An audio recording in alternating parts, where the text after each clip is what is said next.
All right, well, hello everyone, and welcome to a very special, spooky Halloween episode of the TFTuesday Podcast. My name is Zil. I hope that you are all enjoying yourselves on this wonderful, spooky occasion. I'm joined by my friend K-Libra. How are you doing, K-Libra? Doing all right. I have a lot to look forward to. Yeah, it's going to be good. We have some interesting stuff cooked up for today.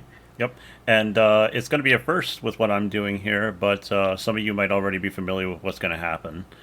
Yeah, I'm looking forward to doing this. I haven't done an RPG type thing like this in a really long time, but, was able to find the right motivation for what I'm about to do. Yeah, I think you picked some solid inspiration, and I, for one, am excited to play through one of my favorite game systems with some of my favorite people responsible for it. But before we get to that, I just want to mention, as always, that if you like us taking shots in the dark and trying new things, like, doing a live playthrough of a game, you can support us by going to patreon.com/TFTuesdayPod.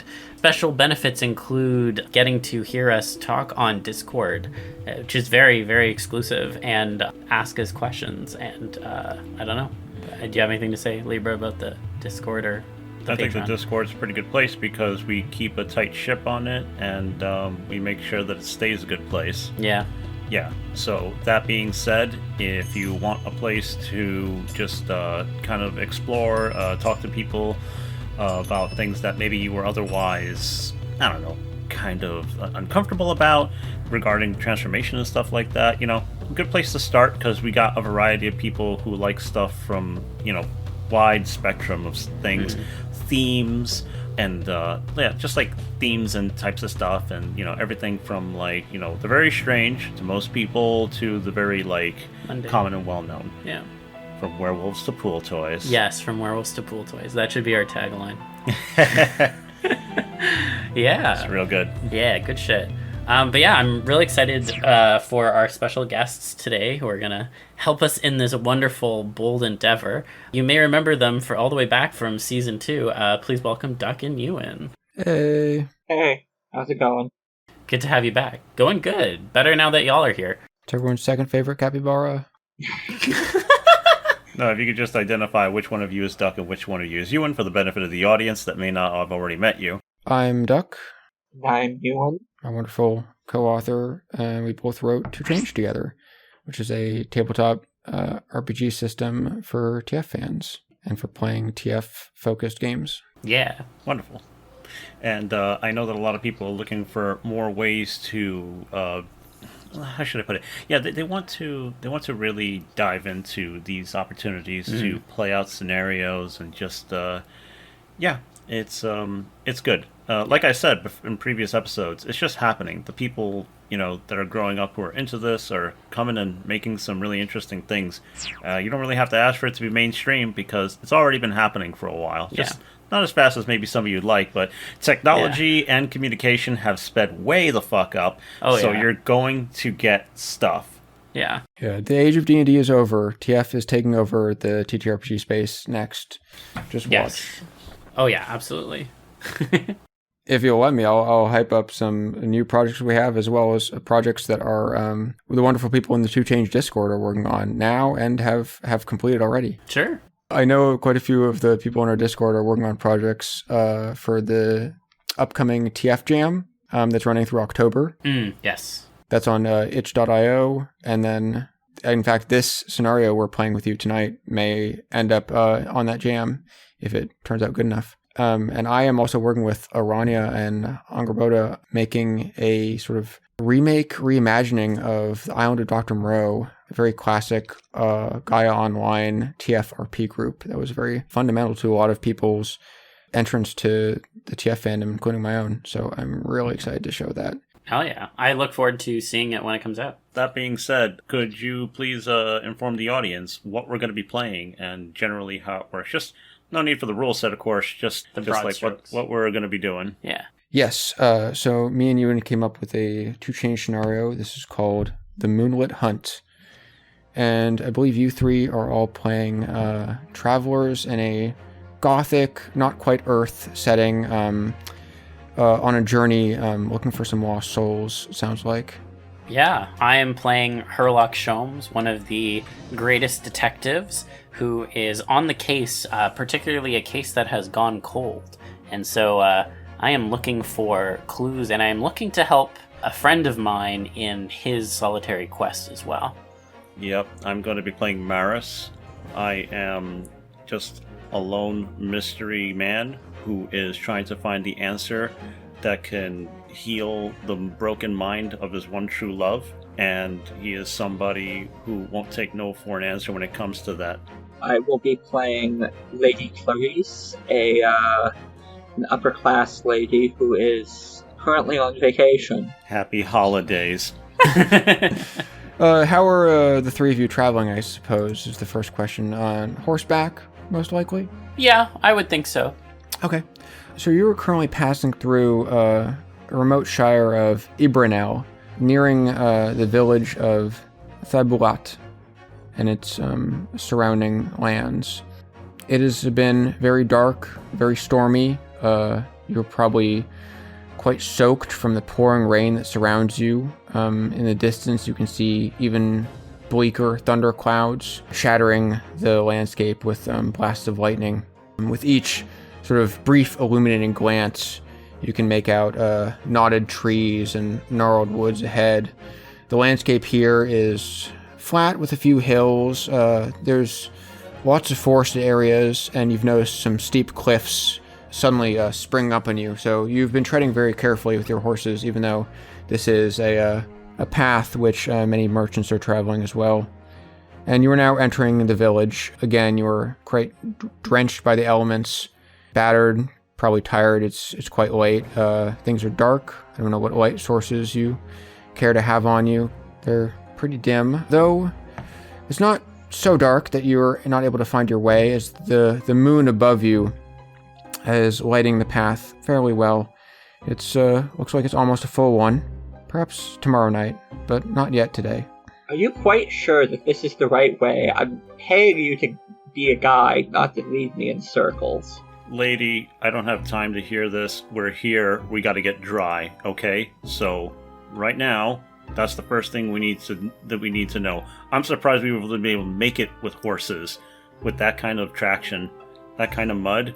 Well, we were quite lucky, I guess. I don't know. I don't like luck. Listen, can you just point us in the right direction? Yes. So we are heading we're going to take stock of our situation in this town. I believe there's an inn that we can stay in, and then I'll start, working my magic. Sure, whatever. Come on. And you, don't lag behind, okay, lady? Excuse me? Madam, please. This is how it's going to be. Don't worry about it. Okay, so the path is pretty straightforward. It only really goes in one direction, straight towards this town. Although I will describe a little bit of what you can see as you're traveling this straightforward road. To your right, you see a dense forest, probably the most dense you've seen in this region. And to your left, occasionally with the flashes of lightning, you can make out a sort of battered tower of sorts. Doesn't look very inviting, and you'll pick the town ahead of you, where you can at least see lights through the windows. In the distance, towards the left, you can see a denser mountain range stretching off. Well, I imagine we're going to head into the town and then get dry there. Yeah, I'd like that. I'm curious to figure out what's going on with that tower, but we'll get there in due course, I think. Sure. As you near the town's gates, you can see the gates are open and not really in any position to be closed. It looks like any sort of door or barrier was once removed, though there's still the imposing spiked wooden wall that sort of forms a semicircle around part of the village. There's a fair number of houses, some two-storied, but not that many. You can kind of see one that stands out towards the center of town, which looks like it might be the inn. There's a dangling wooden sign towards the entrance, and you see a stocky man sort of dragging a large bag towards the door and hiding under the overhang from the rain. I say good day there, sir. Oh, what are you three, travelers? Yes, in a sense. Is this where we would go get lodgings? Would be.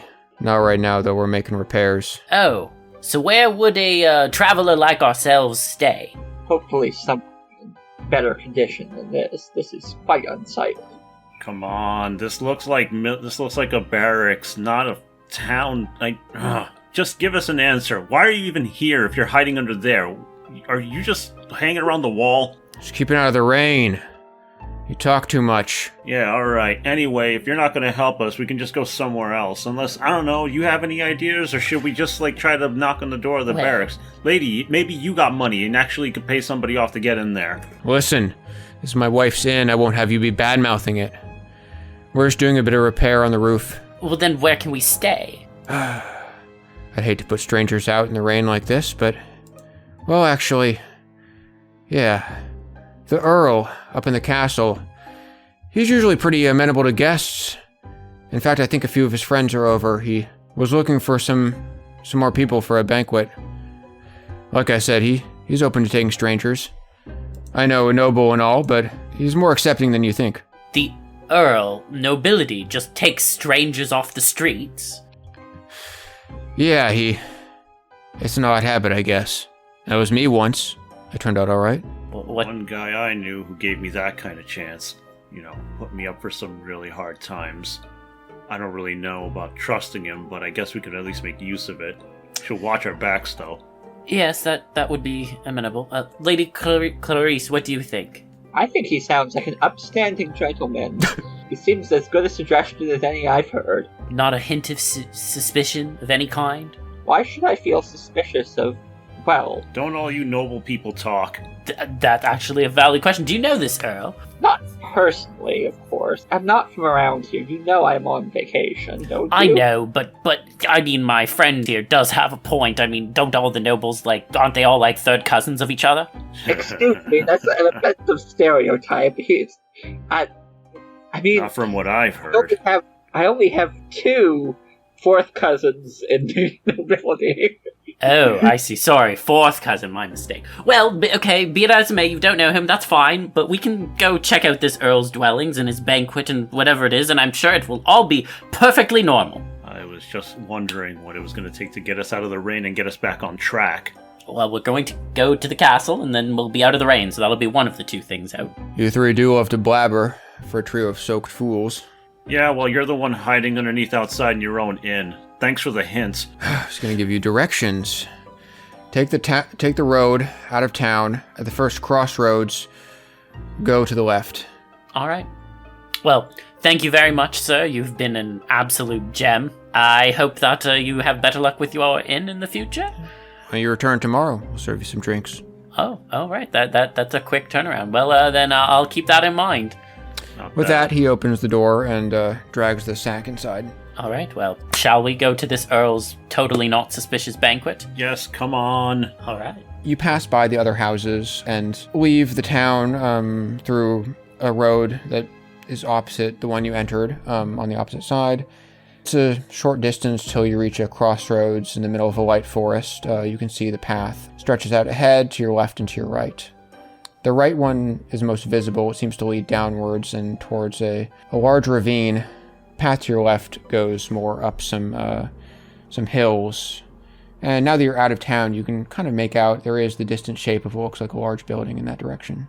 Well, I suggest we follow the directions and go left. I suppose. I mean, as long as there aren't any floods around these parts. No. The ground is muddy and soaked, but it's not flooding. All right. Well, we just need stable terrain. I want to break my neck on the way there. That's a fair point. And this one needs to learn to travel with us, so we can't take terrain that's too challenging. Yeah, well, I think this will be an adequate challenge level. Let's go. Okay. You travel up the hills, and eventually the path clears as the trees thin down a little bit, and you see this road does indeed lead towards a large castle. Larger than you were expecting, perhaps. This seems like quite the fortress. Parts of it are almost in disrepair from the outside, but the drawbridge is down, looks like almost permanently now, and you're able to make your way into the inner courtyard. This place has a lot of history. It's taken a lot of hits. Been in some raids like these. I don't know what to expect from him if he keeps his abode in such poor repair. I am not sure what to make of this fellow yet, but, I mean, you can't judge a castle by its cover. Just looks to me like somebody who doesn't want to live out under the rain. Maybe this guy isn't so out of whack. Perhaps. As you're entering the courtyard, you see near what looks like the main entrance to the castle proper, there is a man dismounting from their horse, being assisted by some servants, one of them holding a thick parasol-like umbrella over him. They're helping him remove some plates of armor. As you approach closer, some of the servants turn to look at you, and the man does as well.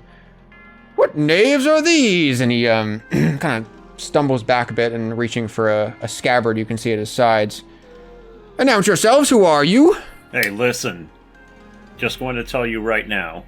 We're looking for some cover. We have something that we're looking for. And we heard that this guy who lives in this castle is alright with accepting some guests. We're some guests. Don't let my friends give you the wrong idea, sir. We are simply travelers. I roll curtsy. I am Lady Clarice, and these are my companions, Mr. Sholmes and Mr. Maris, I believe. He puts his hand back and sort of places the sword back at his side. I see at least one of you has decent manners. Madame, please. He steps forward and comes to give you a kiss on the finger. Oh my. I am Sir Lawrence, at your service. A knight of some renown. I'm sure you've heard of some of my tales. Dragon slaying, the least among them. Can't say that I have. Oh, well.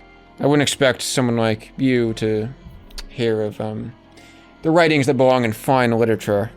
But if you say you are friends or seeking friendship with the Earl Alexander, then yes, come inside.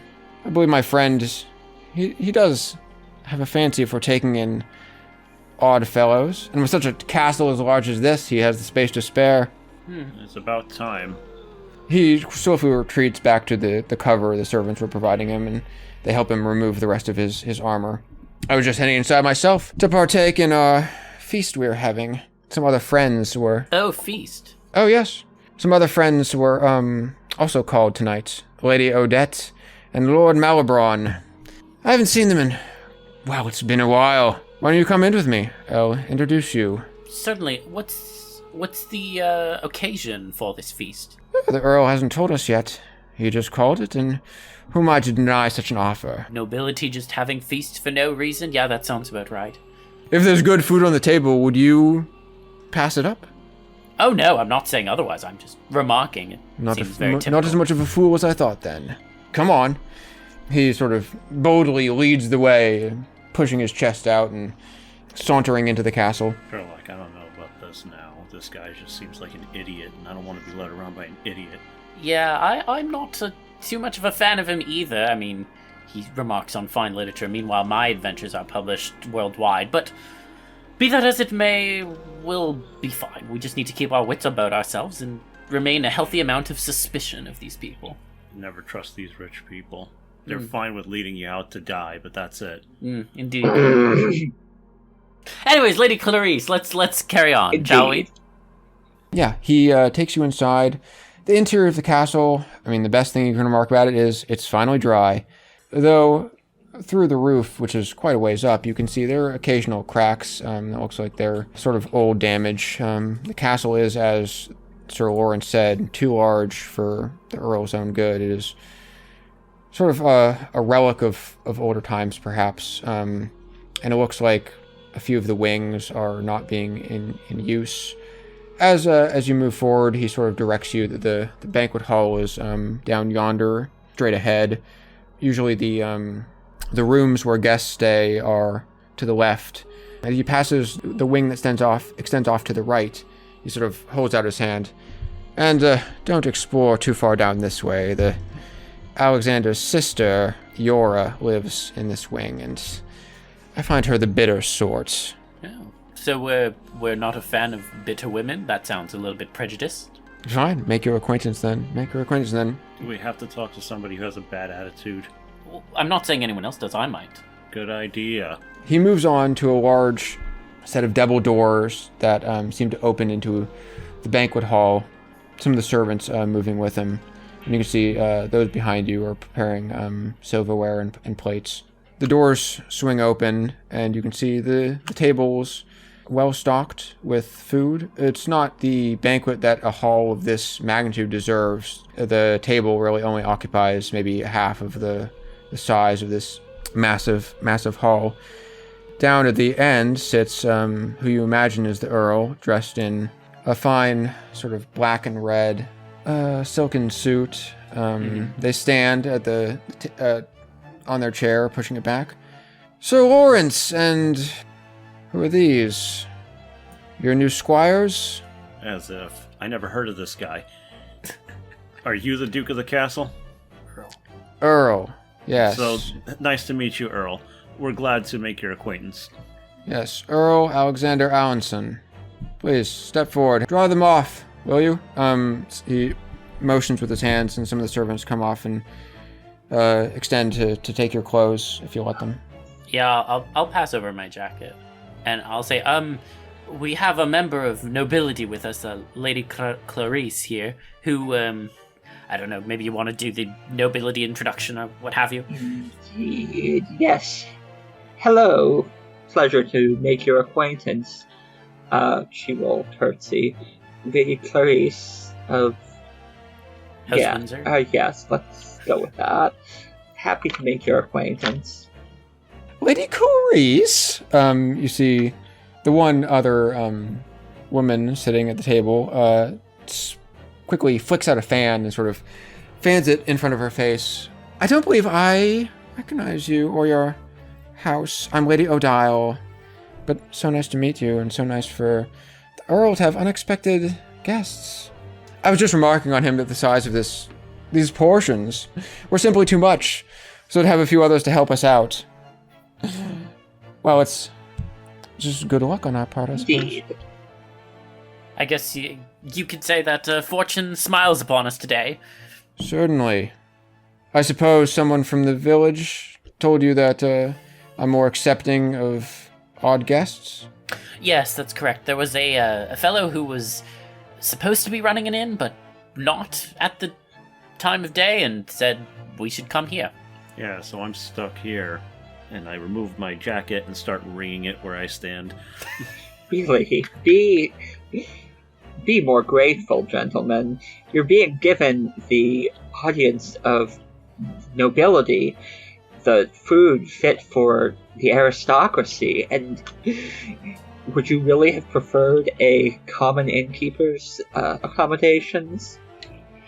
No, we're not protesting the accommodations in any way. I was just simply remarking that the fellow didn't run his inn today for some reason. Looks to me like it would have been fit for the dirt if we were here just a few hours later. I guess it's fit for anything to eat then, huh? Well, if you had quite enough bickering, you could take a seat and eat with us. It certainly seems like Lady Clarice has a mind to. Certainly, I'm interested to hear your story. I'm hungry. You talk. I am good at talking, yes. Would you like me to share my tales? Just tell Please, them. yes. Okay. Sit down here at the head. I've heard enough tales from these three fools. They're all my close friends. Sir Lawrence, good to see you again, of course. Sir Lawrence nods and takes a seat in the middle of the table. Yes, so, my name is Herlock Sholmes. Pleasure to meet you all. I'm here on a bit of a quest of sorts. You see, there was a old murder, a cold case, as it were, that happened about 22 years ago, and the benefactor, who is the widow of the deceased, came to me about 6 months ago, begging for me to look into the case, because there were certain things that did not add up. And so, in my escapades of trying to get to the bottom of this, it has led us out here.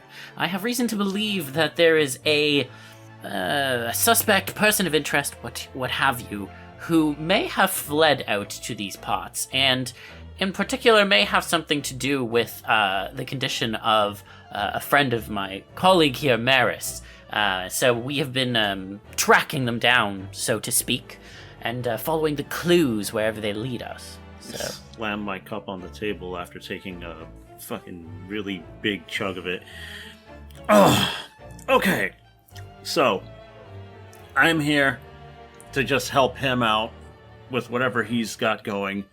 It seems like there's a pattern between what I need and what he's doing. Yes. I think that's accurate. And fine, and I'm here with these two, and it's been a long 7 days. Yes.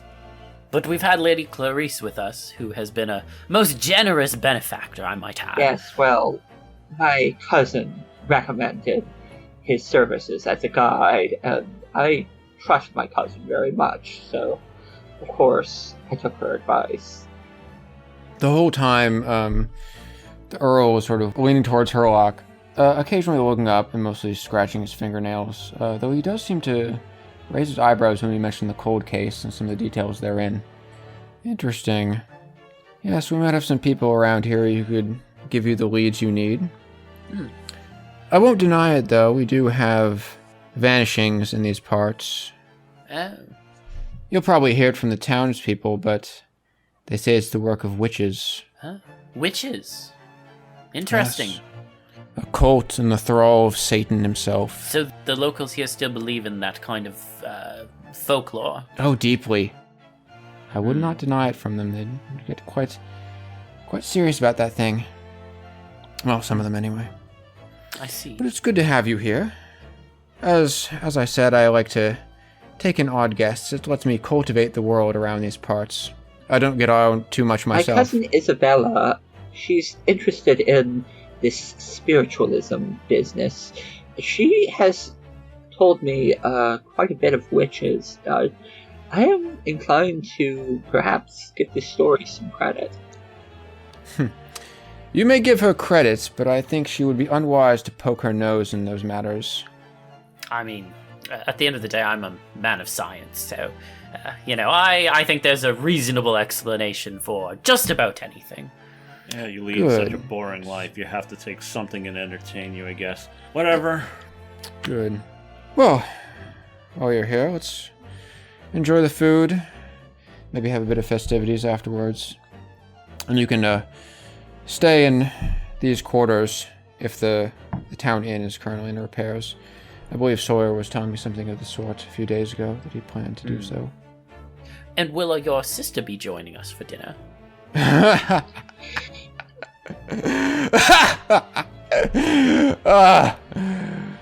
did not know you had such humor to you. No, Yor eats in her own room. I see.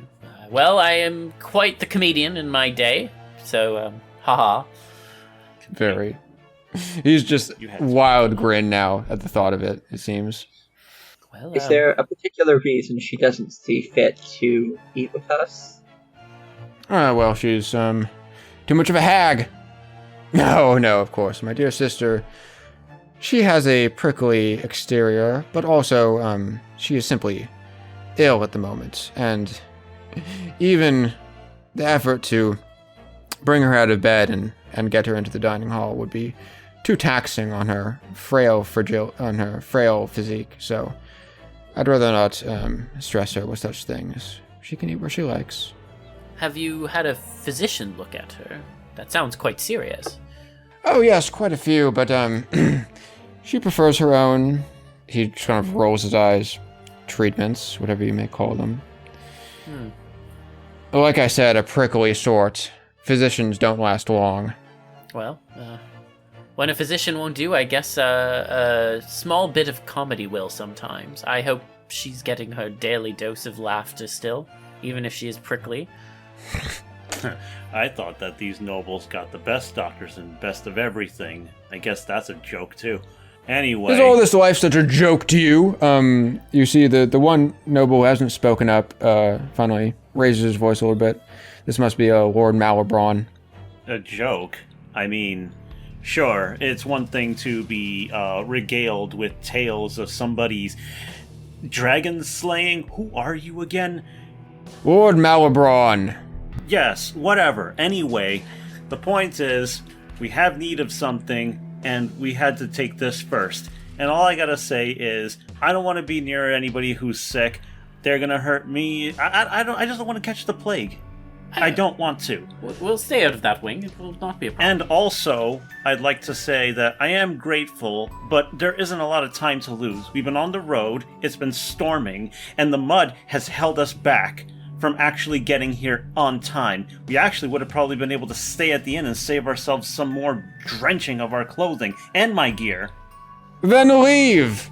He takes out a embarrassingly fat cigarette, and then with his other hand he removes this sort of pewter small staff at one end and sort of makes this clicking motion with it, and you can see after a few clicks it kind of flares up with a large flame, and then he lights it and takes a big buff and takes a big blow and puffs in your direction.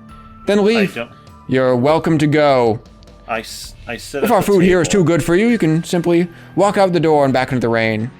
I sit at the table and furrow my brow and smile, looking from the tops of my eyes right at him, and say, "Hey Earl, who's in charge here? You were that idiot." I am. Lord Malbron, these are guests. They'll eat with us, Thank you, Earl. if they're sensible. He takes another puff and gets back to his food. What is that fascinating contraption? I call this a lighter. And not just any lighter. This is a dual-purpose tool. You see, he sort of shifts it a little bit and extends it and then stands up. A demonstration! And with another few clicks on it, he sort of works it up, and then there's a large sort of clang as you see it. It jets forth a large gush of flame in front of him. Malbron, please! Not inside. That might catch one of the tapestries. Ugh. Your contraptions are too much. Seems like someone's not fit to be in here, and it ain't me. I must say, though, I did appreciate that demonstration. I have many questions. Well, it's just a prototype, but maybe perhaps eventually I'll mass produce them. I'm a bit of a inventor, you see. He sort of saddles up to the three of you and begins sort of toying with the device in his hand. He starts talking about his other weird inventions. Many of them sound like they have less use than this flame-spewing stick. Clarice is enraptured. Of course. These things are all the craze among hoity-toity and high society. The others are also starting to eat as the servants bring in their food. Yeah, I will happily eat. Okay. I'm starved. I'm ready for whenever this is going to be over. Do you drink wine? Any of you? Sure, I'll take some wine. Not very for good. me, but for my companion, absolutely. Oh, why not? Something. Well, You want to celebrate with us?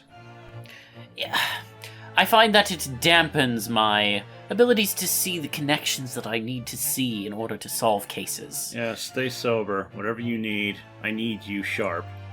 Indeed. I will perhaps indulge just a bit. Very well. He calls for the servants to bring out a fine wine. They pour a glass for the two of you who asked, though the Lord Malbron, Lady Odale, and Sir Lawrence all also refuse. It appears they've already drank some. The food on display is quite a... well, it is a fair banquet as far as banquets you've seen in your lives. Maybe Lady Carmille a bit more than others. There's roasted chicken, poached hen, various salads, and sliced potatoes, vegetable medley, and other seared roots. Yeah, you're able to take as much as you like. The plates are provided in silverware. Start assembling a plate. Yeah. Not bad for leftovers. The wine that he offered is a little bit more, not as good as I do think, with like how vintage the bottle looked. It's sort of kind of watered down a little bit, but it's decent. It'll get the job done, I presume. Whatever. I mean, just It's going to keep me from having to go thirsty, and it's got an okay taste. I've had worse when I've been stuck out in the mud and in camps. I'm pretty sure this one over here thinks that the food is just grand. Are you going to keep drinking? Do we have to carry you to your room? To whom are you speaking?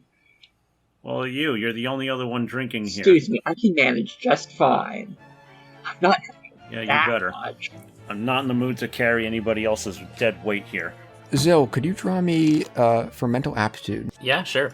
So, again, for any viewers, how this will work in the system of 2 change is there are 4 attributes: mental aptitude, mental fortitude, and physical aptitude. And just like in any TTRPG, when a character is tested on one of these, in this case, that character will draw usually 3 cards. I will say what the 3 of them do, and then you can pick which fate you'd like. And you can always succumb and take a change in order to succeed. So your 3 cards: the Fool, success with complications; the Star, I believe that is success in mental aptitude; and the Hangman, success in physical aptitude. So you could take the Fool, success with the complications, or you could just take the Star, success. I'm going to take the Star. Okay. The food is quite nice. When you take a sip of your drink of water, though, you kind of sputter a little bit. There's just some dirt mixed in here. Pardon It's not me, too noticeable that it immediately got you, but now that you've tasted it, you're like, ugh. Pardon me, Earl. May I get another glass of water? I think there's something a little bit off about this one. Oh, yes, whatever it is. Fetch him another one, please. Sorry you. about that. It's perfectly fine. I lean over and whisper to Herlock, "Hey, Herlock, do you think that if they got that kind of crap in their water, you should keep drinking it? They're supposed to be rich. Why is there dirt in their water?" Good point. I'll keep that in mind. Maybe I'll forgo the rest, but I'll accept another glass. Hey, this glass looks much clearer. You examine it closely. Yeah, nothing unusual. If you have anything else to say to the guests, they're all talking. Ward Malibron mostly goes on and on about his inventions. Lady Odile is quite interested in some of the fancier goings-on in the region, though there's not too many. Asking if you know any cute men who are eligible bachelors. And Sir Lawrence mostly boasts about his exciting adventures and quests he's gone on. The Earl, for his part, mostly stays quiet and just really likes to listen. He seems to be good at listening to other stories and nodding along, though he does seem attentive with all of it. Okay. I think I'm going to mostly listen, because I've done enough sharing on my part, and I just want to hear what the other folks are thinking about, or at least sharing. But I'm going to keep a skeptical eye on Sir Lawrence and the Lord, as it were. Clarice will very much partake in the discussion. Oh, of course. Excellent. Maris is going to skeptically watch because he doesn't trust any of them. Okay, so in that regard, it's probably mostly Elise, or Curlis and Lady Odile who do all the talking, and the rest of you are trapped audience listening to them blabber on about useless aristocratic happenings. Eventually, the food is mostly used up. You all feel quite full, and now your clothes are much drier. And though the rain has still continued, you can hear it pitter-pattering on the distant ceiling. Please excuse us. The Earl stands. He points to the 3 of you. I believe me and the others have some business we wanted to discuss, specific to this region, Lady Carmyle, as much as I'd like to include you. Of course. We will be provided with accommodations, yes? Of course. There are rooms in the leftward wing.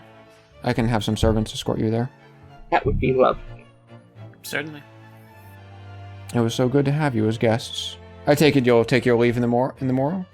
Yes, I think so, but we do appreciate the accommodations for today. Good. My gates are always open anytime you've needed them. Thanks, Earl.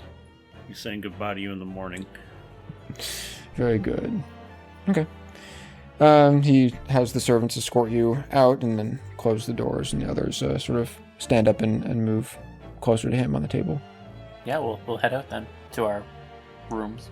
As you're getting to your rooms and the servants bringing you there, all of you feel a sort of sudden tremble in the ground. It's light at first, but then it begins to rise in intensity, and the whole castle, it seems, is shaking. It's not just any illusion. You can see the servants are feeling it too, so they grab the walls and are almost cowering in fear. In the distance, you can hear stones dropping from the ceiling. In fact, I'll probably have K-Libra. Can your character draw physical fortitude for me? Yeah. The tower, justice, and death. So the tower is disastrous failure, but you draw 2 cards next time. Justice is success in the attributes with the most changes, which right now is none of them, so that would be success for you. And death is you take a change in any attribute, in any draw when you succeed, if death appears. Justice. I think justice is also your falling card. Yeah. So I think the tower actually goes away. Yeah, the tower would go away then. Well, in that case, it's success. Well, still works. Okay, so you will take a change in physical fortitude. But first, a larger piece of stone dislodges itself from the ceiling throughout all this this tremor, and you don't have time to get out of the way, especially since in sort of the dark environment, it's difficult to see it coming. But shielding the others, you're able to sort of push it aside and avert most of the damage that would have certainly really bruised your shoulder, and maybe even shattered and hit some of your companions. Your arm feels sore, but it's good to know that you've protected your friends. Why, thank you. It's hurt! At that, the tremor seems to stop, and the servants sort of look to make sure you're okay and that nothing too large fell from the ceiling. And then just looking around, they are trying to like make sure that it's all done and whatever happened is over now. Thank you, Maris. Are you okay? You build these things out of mud and rocks from the hill. Why? That was a full earthquake. I fear more poorly made nearly collapsed on us. Indeed. I must say, I did not expect a castle falling apart in these parts, especially with, nobles carrying themselves the way they do. Do they not make these things like they used to? Well, this is clearly quite an old one. Indeed. Look, she's right. It was an earthquake. I don't know why here. Yes. This is supposed to be stable region. Yeah, this is not supposed to be an area with earthquakes. And also, I was supposed to hurt a lot more. I'll take a look over skeptically to the pile of rubble that I somehow pushed aside through sheer reflex. I've done a lot of things. But that's a little different. Maybe your training's been paying off? Maybe, but I still need some rest. Yeah, it mostly just makes you feel more exhausted, if anything. Well, rest in a falling apart castle we will, I guess, and perhaps we'll have to sleep with one eye open, too. One eye's all I need. Okay, the servants take you to their rooms, walking a bit shakily now. But they're nice accommodations. Each of you has a separate room, a separate bed, a changing mirror, a drawer. They point out there is a sort of restroom area down the hall for any of your uses. And it is late, so the servants themselves also retire to their quarters. Well, I hope that you both sleep well. I'm going to go investigate this mysterious woman. Herlock. Yes. Listen to me. Mm-hmm. We've never been here before. Yes. And you've been on these investigations before. Yes. So you know to watch your ass, right? Oh, yes. Okay. This is why I decided to partner up with you.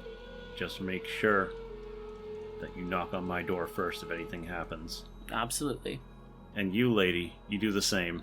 We need you around anyway. Oh, I am quite intrigued to meet Miss Yora, but I am rather tired. I think perhaps I drank too much.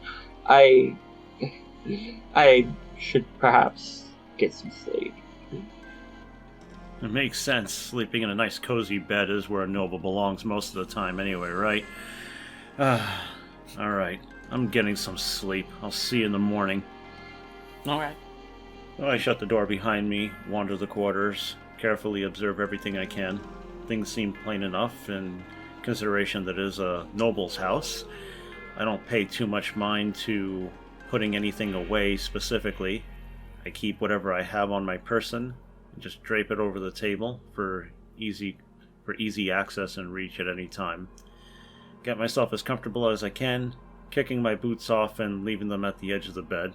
Lie down and try to get my mind to quiet some and sleep through the pain of the stones that fell on me earlier. Unfortunately, your mind seems to wander to other things right now, actually. You're quite full from that banquet, but you still feel you're craving food, especially meat. Even as you try and sleep, that craving still hurts you, and your stomach is physically, like, it's fine, but you're still feeling like hunger pains, almost phantom. Just gave us cheap crap. As you sort of be consumed or are consumed by these thoughts, trying to roll yourself to bed, you can feel your teeth sort of grinding against each other. Maybe sharper than you thought? No, that's just your imagination. Okay. Look, harder and hungry, whatever. You go somewhere better in the morning. Screw this. You have to be satisfied with dreams of steak instead of the actual thing. Meanwhile, Herlock, you're wandering the halls to try and find Yora, Yes, Earl's that's dear correct. sister. Yes. Okay. It is quite dark now, and the servants were the ones carrying most of the candle lights. Can you make me a mental aptitude check? Actually, I guess would this be more mental fortitude to try and remember the way? Probably mental fortitude. Okay, mental fortitude then. Sure. Chariot, Hermit, the Lovers. Chariot is success in physical fortitude. Hermit is success in mental fortitude. There you go. And Lovers is success in physical fortitude. You could take the Hermit and succeed if you want. Yeah, I'll take the Hermit and succeed. Okay. You find your way through the darkness, keeping your hands along the walls, and find your way towards that right side wing of the castle. And eventually you reach a door that still has a light under it, so you'd assume someone's in here, probably where Yora sleeps. All right. You mentioned there's a light under the door. Is Yes. there a crack large enough that I can potentially peek through? You could. Though you probably won't see much unless you're like using a mirror to reflectively gleam what's inside. But you can, put your head down to the ground and look through, I suppose. Yeah, I'm gonna do that and just see if I see any like legs, basically. Like, you really don't see too much. It looks like there's a bed. You can see lots of things cluttering the ground. But because of the shadows cast from the light, you don't know what they are. Unless you want to look much more closely, I'd have you draw MA if you want to do that. Is this on the ground floor? Yes.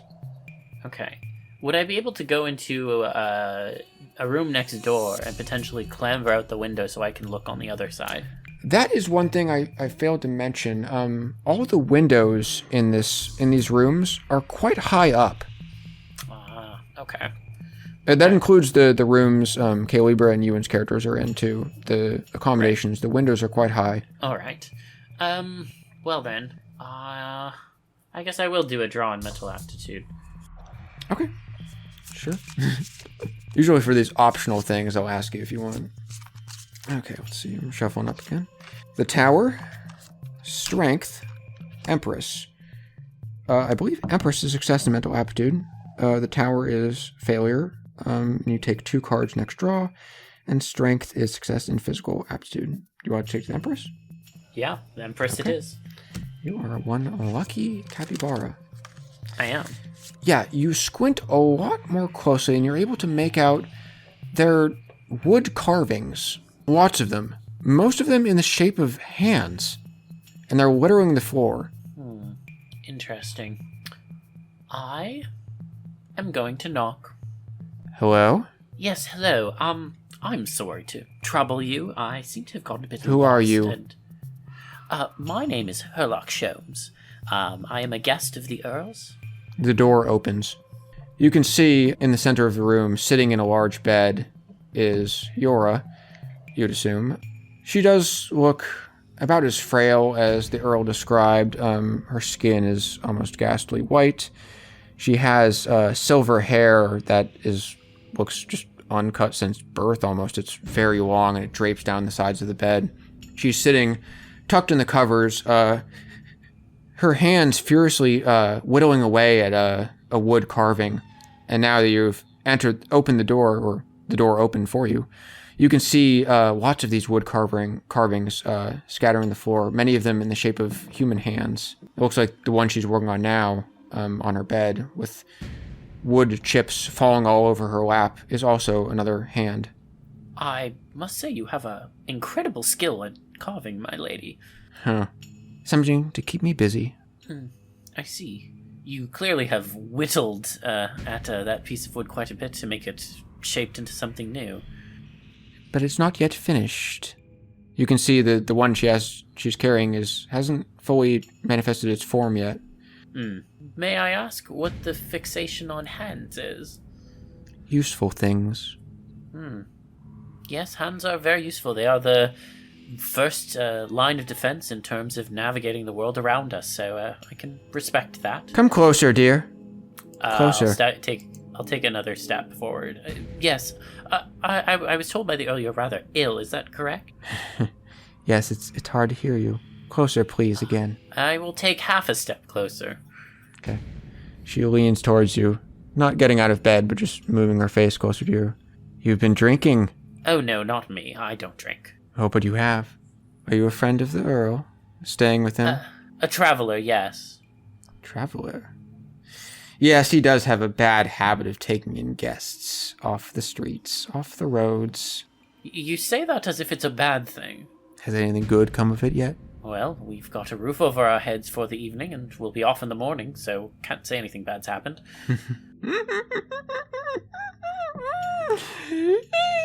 She gives this sort of whining, wheezing laugh. Yes. Well, back to your bed then. May I ask what's so humorous to you, ma'am?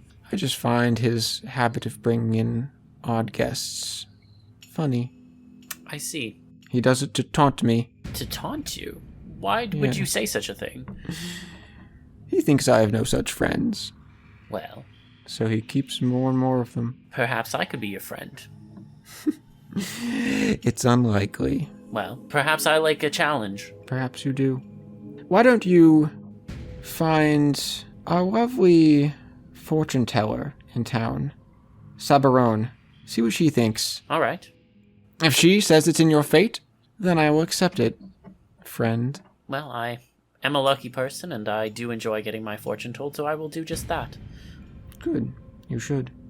Well, it's been lovely. I will leave you to your carvings. Oh, but I'm finished. Oh. You see, in the one that she was holding is done now, and it's a hand that's pointing right at you.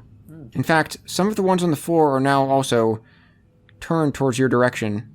You didn't think they were turned that way when you stepped in. That's a fascinating trick. I'll have to ask you how you do it sometime, I say as I take a few steps back towards the threshold. I presume we'll meet again at some point? Presume? Yes. I presume so. She just kind of sneers at you and waves with the wooden hand. See you soon, friend, and I'll shut the door. Can you draw me mental fortitude? Sure. This is to prevent you from just running back to your room. Yeah, that's fair. Chariot, Death, and Emperor. None of those are success in mental fortitude. They're not, but Emperor is my face card. Oh, true. You can use that then. And I will do that. Okay. You will take a change in mental fortitude then. Okay. Yes, you maintain excellent composure. What you saw in there was odd, but you are a scientific man. There is an explanation for all this. There is. And, Yora is certainly strange, but she may have a role even in your investigation, you feel. Your instincts think that this encounter only drew you much, much closer to the truth of matters. I agree. I will continue to turn this over in my head as I return to my room and ponder the facts of the case, as it were. Okay, excellent. The rest of you have uneventful nights, but I will have all of you take 2 changes in any attribute you want. over the night. It can be an A attribute, or it can also be both in the same attribute. Yeah, so I did physical fortitude and mental aptitude. Yeah, I'll take one in physical aptitude then, and one in mental fortitude. Okay, and mine are both in fortitude attributes. I will send you stuff now. Okay, cool. So, through the course of the night, you all experience a few changes. Let's see. Lady Clarice first. You were also feeling that your dreams are shifting towards this craving for meat, warm, bloody flesh, steak, extremely rare, if you will. Though there's no really any other changes that you notice right away. Perhaps when you wake up. And Morris, your dreams continue to sort of taunt you with these feelings for this hunger, this carnivorous hunger. You feel a deeper sense of loyalty to your companions. That includes both, your dear friends, Herlock, and also Lady Carmyle. They're certainly important to you, and you need to be with them if you are to succeed here. You also, your dreams sort of expand in a way because the close walls of the castle are constricting. They're too tight, and you need to be somewhere fresh, somewhere outdoors. The insides are too confining for you. As you continue to grind your teeth as you were earlier, you feel it's not just your imagination now either. They actually are becoming sharper and more canine. In fact, your molars sort of point up and spreading and becoming more jagged. You find yourself sort of scratching in your sleep, rubbing at this something on your spine, sort of growth at your tailbone that seems to protrude in your hands. Eventually sort of startling as you realize your fingers were digging into your skin, your nails sharper now, able to scrape and tear at your own flesh even. Did you also always have this much chest hair? It's really almost excessive now. You haven't trimmed in a while, I guess, or maybe this is new. And then Herlock, you don't have any of those physical changes, but you do also feel the same things that Morris was feeling, that the rooms here are too tight, they're too constricting. It's better if you just had some breath outside. You need the fresh air, really. It's good for you. You also are having that same craving for meat, especially. You don't notice any other changes immediately. The three of you wake up in your separate rooms. It is morning now. Light shines in quite sharply through the elevated windows. Well, I'll be up and out of bed fairly quickly. I'm a morning person, as it were. And I'll go and knock on Maris's door. So... Yeah. Yeah, just open the door. It's me, Herlock. Yeah, come in. Just come in. Well, how did you sleep? Garbage. I don't know what it is in these beds, and everything's killing me. It's like I didn't sleep at all. I didn't sleep that well either, I must confess. I kind of hate it in here, too. It's just... I hate these walls. I hate this window. It's everything's stuffy in here. Yes, I must confess, I feel the same way too, although I think the earthquake probably had that sort of effect on our psyche, so it's only natural that we wouldn't want to be inside right now. I don't care about that. I just... screw this. Look, can you get that lady and let's just get out of here? We got stuff to do. Yes, absolutely, I completely agree. I did want to mention, I did meet the creepy sister. Sister? Oh, wait, the sick one. Yes. Wait, she's crazy? Creepy, I would say. She does these carvings of hands, just always hands, and then she got them to, like, point at me. Sounds like nobility to me. Yes. Well, I did talk to her a little bit, and she said that she's not really a fan of her brother's habits of taking in strangers, and she said that she thought it was a way to get back at her because she doesn't have friends. To which I said, well, perhaps I could be a friend. Are you sure? Hold on. And then she said to me that I should go inquire with a fortune teller in town. Now, that is a lead. Why would she tell me to do that? That's a very strange and illogical thing to do. So I'm going to go talk with this fortune teller and understand what connection she has, because if there's some sort of kickback scheme going on here, well, maybe there's a whole fraud circle going on that I can uncover in this town, and maybe if I can finger who's doing that, then I can find the person that we're looking for. I turn around and I start putting on my boots, lacing them up, grabbing my gear, grabbing my coat. As you bend over, a little something like kind of flicks out from your tailbone. You feel it kind of protruding from the cusp of your trousers, though it's probably more noticeable to Herlock. What is that? Maris, is that a banana in your pants? Yeah, that's exactly what I put in my pants every time. What banana? What are you talking about? You have a... I'm just gonna, like, put a hand on your shoulder and be like, I just need to look at something on your ass. This is not what it sounds like. Stand there and very quietly straighten my back and just hold my posture. Yeah. I go down and I'm like, I'm gonna touch it. Okay. Do you feel it when I touch the girl? What the hell are you doing? Okay, so don't freak out, but you seem to have some sort of growth from your tailbone. Why would you say something like that? What the hell is that? I don't know. I don't know. Is this some sort of like a genetic defect that you were born with that you never told me about? I've gotten comments about my ears, but this what is this? I don't know. I don't like it. Ever since I laid down in that bed, nothing's been right. Hold on. I'm looking at you as you're talking to me. You know I'm good at spotting things. Can you smile? And I just grit my teeth in anger anyway.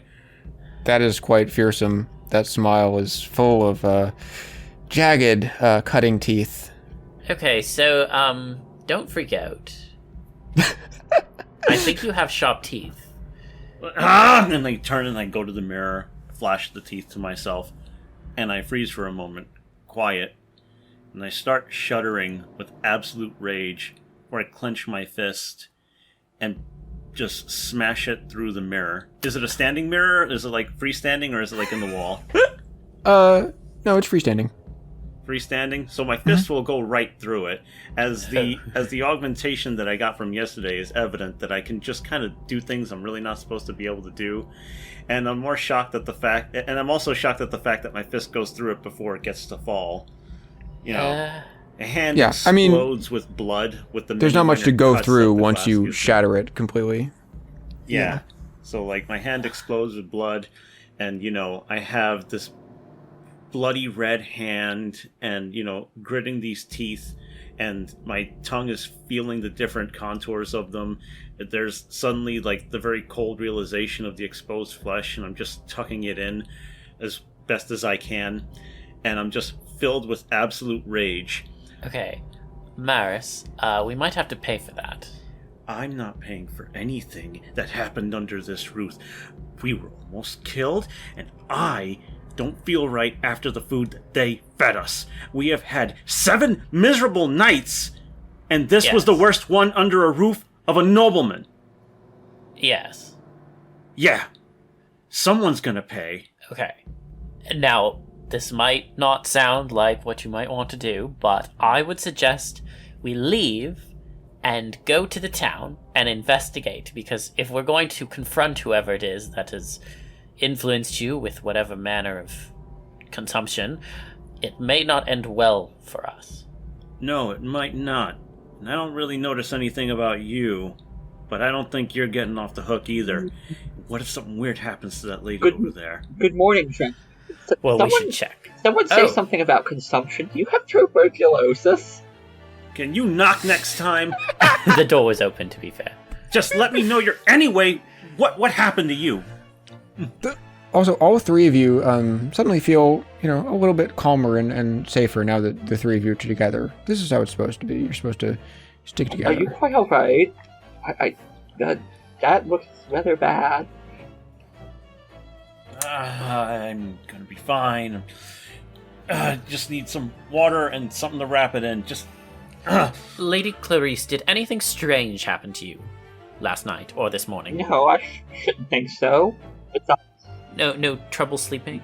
Well, perhaps, but it's a strange household after all, and that earthquake last night did rather rattle my constitution.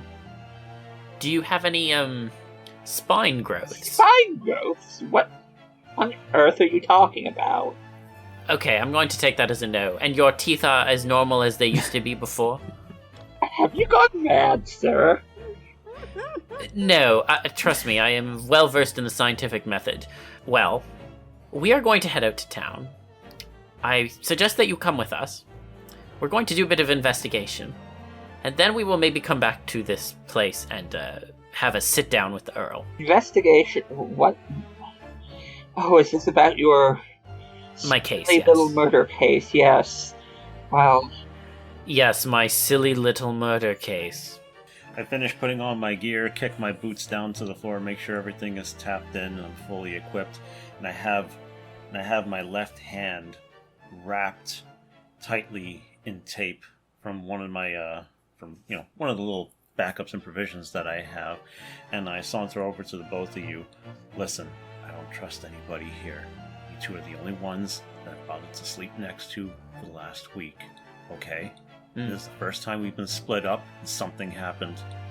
So we have to stick together as much as possible. I'm inclined to agree. Now listen, Herlock. You Yes. can do as much talking as you want. Mm-hmm. I will do not many. let you do this alone. Okay. Obviously, something is going What on happened? here. Well, don't freak out. But, Maris has a spine growth and sharp teeth now.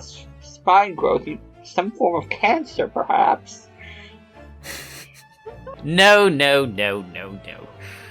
That would not suddenly appear so quickly. This is clearly something else. Now, I haven't gone to the bottom of what scientifically this could be, but, the Lord at dinner did have a number of contraptions, and it's possible that he has been dabbling in some sort of body modification something or other as well. So, we need to do some investigating in the town and better understand what we're up against. Oh dear. Of course. This it sounds dreadful. Indeed. So, shall we hit the road, as it were? Before I hit this guy in the face, sure. Yes, I think that's a wise idea. Let's head out. Okay. You head out back on the road. Now with the light of day, it's still gray out, but it's much brighter. You can see the crossroads ahead of you as you reach it again. This time the ravine directly in front is much more visible, though it looks like you thought you saw a bridge across, but you don't see it anymore. The path to the left at the crossroads now leads up to the mountains, which you can more clearly visualize, imposing mountain peak, and the path becoming rocky with hewn steps in places. And then, of course, back to your right leads back into the town. And you see also a farm, not too far from the town either. My cousin Isabella tells me that the crossroads at night are frequented by the fair folk. Ah, I see. And, to what do they owe their fairness? Are they very judicious in their nature, or...? Surely you know of fairies and such. I'm going to choose to ignore that you just said that, because that is highly unscientific. Let's proceed to the town. come on, let's just do this. Let's do this fast. Very well. Okay, you reach the town. It's not as active as you'd expect in the light of day. There's only a few people milling about. Though you can at least see the signs on the buildings much clearer now. Can I identify where the fortune teller is? Yeah, I won't make you draw for that. It's pretty, it stands out. There is a sign, with a sort of downwards glancing eye that looks down upon a crystal ball. Okay. And you would take that to be the fortune teller's residence. Okay. Lady Clarice, I had a bit of a run-in with the sister last night, and she told me I should come to this fortune teller, so I think we should go in. Don't worry about anything. I think it'll be fine, but I want to hear what she has to say and what her connection is with the sister, because I'm getting the sense that there's some sort of fraud going on here, and if I can get to the bottom of a fraud ring, I may have the solution to my case. Indeed. Well, I would be fascinated to see such an individual at work in any case, so lead the way. To be clear, I do not believe in any of this. I'm sure she's going to say some absolute rubbish, but it will be useful for the case. So yes, I know how you are, but nonetheless. You enter into their abode? Yes. Okay. A little bit uncomfortable to go back in the inside now that you've had this nice excursion in the outdoors, but you manage it. The door is a series of velvet curtains that sort of part in layers as you step inside. It's very dark inside, and you can almost make out your companion's eyes sort of gleaming off the shimmers of various crystals and stones that line the walls. On a table in the center sits a younger woman with slicked dark hair. She's studying some cards, and then as you enter, she puts them down. Hello? You're not from around here. Yes, hello. My name is Herlock Sholmes, and I'm here on the request of a noblewoman from up in the castle. She suggested that I come and visit you to answer a question or tell a fortune or some kind of thing like that. I wanted to understand if we may be friends someday. How about you give me your hand? Certainly. Okay. You give your hand to her, and she very carefully takes her fingers down her palm, tracing the lines of it. It is difficult to say yet. Though... She stops and looks at your friend, Morris. She doesn't say his name. But she points to him. May I read your palm as well? No additional charge, of course. Very quietly, I look down and just offer my hand. The uninjured one. Sorry, I think I can get a better sense of your shared fate through that of your friend. She takes Morris's palm and again traces very carefully, though her fingers kind of come up closer to your fingers and noting the sharpened nails you have. And then back to the palm again. Oh yes, it seems unlikely. I think the fortune of all three of you is rather poor if you stay here. Though I hesitate to say it's completely lost. For your own safety, I would move on from this town. What do you know about this town? Oh, a great deal. I'm yours trusted confidant, you could say. So why don't you tell us anything you know about the Earl? Are you paying me? Yes, I'll handle this. Go ahead, then. I take a few steps over to the wall, lean against it, and cross my arms, watching. It is a pretty penny for fortune-telling. It'll be a much steeper price if you wish for true secrets. I would be honored to foot the bill. She states a sizable amount of gold coins that she would require for this. I provide if I'm able. Okay. You are able, though it certainly makes a dent in that pocketbook of yours. Probably can't make a purchase like this again in the near future. Very good. What do you wish to know about the Earl in specific? Well, he seems to have a penchant for taking travelers in, and yet there seems to be some sort of uncanny effect that touches his visitors. Is there something going on here? Going on in... What do you mean? Is he directly doing something to the travelers that stay with him? That I cannot say exactly, but I do know this.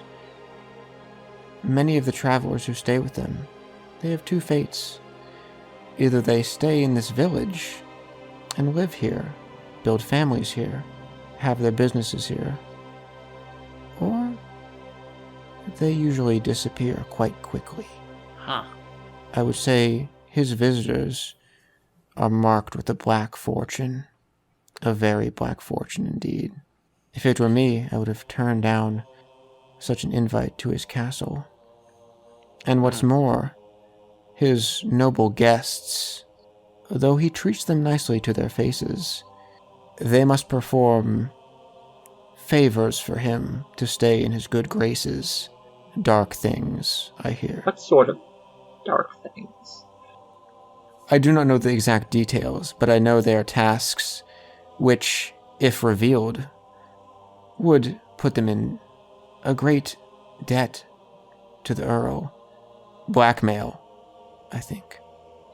Sounds like something worth knowing to me. Yeah. Hi, Mr. Sholmes. Perhaps our instincts were on the money.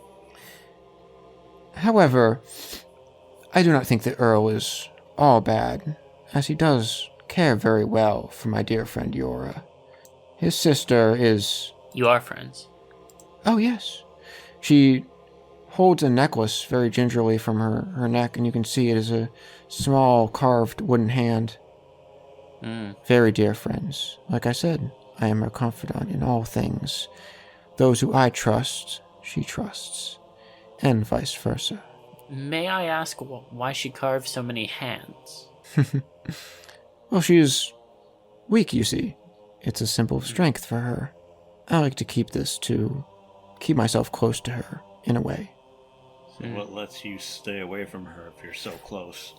Well, of course she lives in the castle, and I can't go sauntering there as I please. Why? But if I were more suspect of the Earl, I'd think he'd do something wicked to his kind sister. She is beloved by many of the townsfolk here. Sounds like she's being kept around like some kind of puppet. I do hope that is not the case. If it were, there are certainly forces that would intervene on her behalf. She may be bedridden, but she is not alone. Do you understand me? Yes, I think I do. With her carving, she does have many helping hands. Many. You said that, the villagers are mainly people who used to be travelers, who visited the Earl and stayed with him. Oh, not mainly. That is just the fate of some few. May I ask, are there any potential character witnesses that I might speak with who have undergone such a fate? Let me think of the most recent. Yes, our lovely carpenter, Otis. I believe it was some years ago. Not as recent as you'd like, perhaps. But they were one of those odd guests of the Count, or of the Earl. Sorry, they were odd guests of the Earl. And they stayed with them, or stayed with us. Now he even has fancy for a certain other member of the village, I believe. Perhaps a wedding will be in order if you stick around. And if his fortune is good. The last time I saw him, it looked gray, unfortunately. I do wish for some celebration around here. Well, perhaps that's the next stop we should make. Will we be playing matchmaker? More fact finder, I would say. Very well. She gives you, some brief directions towards the carpenter's house. Did anyone else have any other questions before we head out? Nope. I don't think she's willing to tell us anymore. I would simply ask. Depends on the question. You speak of a dark fortune. What must I do to avert this fate? Get away from here. Leave this town. Alright, fine. Then I have a question. Mm-hmm. Hey, lady. Just want to Yes? know. Well, how long has the carpenter been in this town anyway? Like I said, it's been a few years. Not as recent as you might like. But he's been, well, I wouldn't say a upstanding community member, but he practices his business here.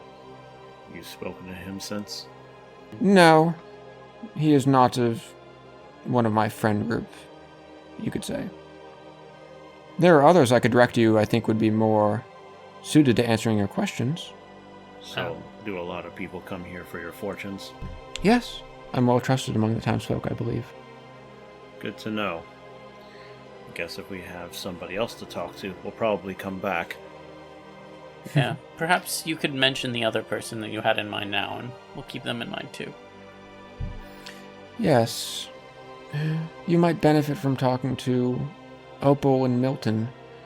Opal is our town healer, and Milton is our town mortician. Life and death going hand in hand. They're both very trustworthy, and very knowledgeable in worldly things and other worldly things. I'll stick to worldly, thank you very much. Well, let's get out of here. Keep well, old lady. I will. She's not that old. Oh, okay, fair. Well, okay.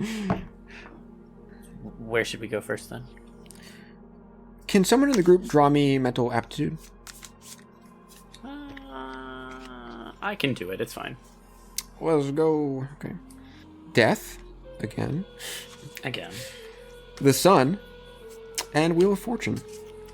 So death can't be chosen, and it's a change if you succeed. Wheel of Fortune, success in physical aptitude, and the Sun is success in any attribute, and you get to look at the next 3 cards. Oh, what was this check for? You didn't say. This is a check for mental aptitude. So you'd have to take the Sun to succeed. You can also just choose to fail, if you like. Or succumb. I'm going to fail this one. Okay. So you take Wheel of Fortune and fail? Yes. Okay. Okay. You don't really notice anything unusual upon leaving. Okay. All of you. I'm sure it's fine. Yeah. Sure, it's nothing. I'm sure it's fine. Should we go to the carpenter? Sure, yeah. Well, that was a bust. I hope this guy helps us out more. I mean, she did point us in his direction. It's not completely a bust. Yeah, well, we don't know who we're going to be talking to. She could point us wherever we want. They might be idiots, just like that guy at the castle. That's How long true. do you think we will be spending in town? Hey, No idea. All I know is things aren't going to get any easier from here, so it's up to us to make sure that anything that comes around, make sure to let up on us just a little bit. I'm sure the carpenter will be receptive to any sort of inquiries. We'll see. What can I say? Ever the optimist. You make your way to the carpenter's house. You don't even have to go inside because you see they are currently outside furiously working on carving what looks like some planks. Hello there. Yeah, they're a younger man, though they have a great deal of scruffy reddish facial hair, and look up, wiping sweat from their exhausted brow. Don't recognize you 3. No, we're Do not from around here. Kind of leans forward and sniffs you a little bit. This is awkward. Travelers, right. You were staying with the Earl? Yes. Do we smell unclean? No. Probably thinks you smell like wet dog. He kind of chuckles under his breath. No, you just, anyway. What do you need from me? I'm quite busy at the moment. I guess we just wanted to know why you chose to stay in town. Oh. Wait, who told you that? The fortune teller. Spreading rumors again. You can't trust her. Nobody in this town trusts her. Well, mostly nobody. That sounds weird. She seems to trust you a whole lot, at least enough to point us in your direction. So, what makes her such a huge liar and you so much better? She just spreads rumors around. Fortune telling, do you really believe in that? I think Not fortune telling is just another name for witchcraft. Okay, but He slams his carving tool into the chunk of wood. My good sir, were you not a traveler who stayed at the Earl's estate and then chose to stay in the town? I was. Yes. So what made you stay? He kind of looks around and looks like he's choosing his words very carefully. Like-minded people around here. Like-minded. Interesting. And did you experience any, I don't know, strange bodily changes? His eyes kind of blink rapidly as you say that. No. Your reaction seems to indicate otherwise. He stands up. You can inspect me if you'd like for any strange bodily changes. My dear sir, I'm not that kind of a man. I was just asking a question. Well, there's your answer then. No changes. Nothing like that. Did you ever converse with the Earl's sister? No, she's... Oh. He said she had an edge to her. Cruel. So I didn't bother. You can see now he's, instead of using the carving tool, he's just kind of scraping the wood with his nails, making little streaks in it. Did you, what's your opinion on her? Well, I haven't really met her too much, but I don't have any strong opinions on her. Sickly old, rich woman. Is she beloved in this town? Beloved? Beloved? Hardly anyone gives a damn about her except for the Earl. Interesting. She couldn't survive outside that castle. If the Earl stopped caring for her, then there'd be nothing. Are you aware of her hand obsession? Oh. Her little wood carving of trinkets? Yes. I don't like them. They give me the chills, those things. Don't go near that forest to the south. Even more of them there. People placing them there. I don't know. It's all very odd. Again, strikes me like witchcraft. I don't like it. And none of us should like it. None of us should have to take it. I see. Well, it's been a pleasure. Wait a minute. And I noticed that the scratching is leaving marks in the wood. He kind of stops when you look down at that and takes his hand back. I saw you doing that. So You can't just rake your nails into wood like that. You're lying. No changes. Maybe something small. I think it's a little different for everybody.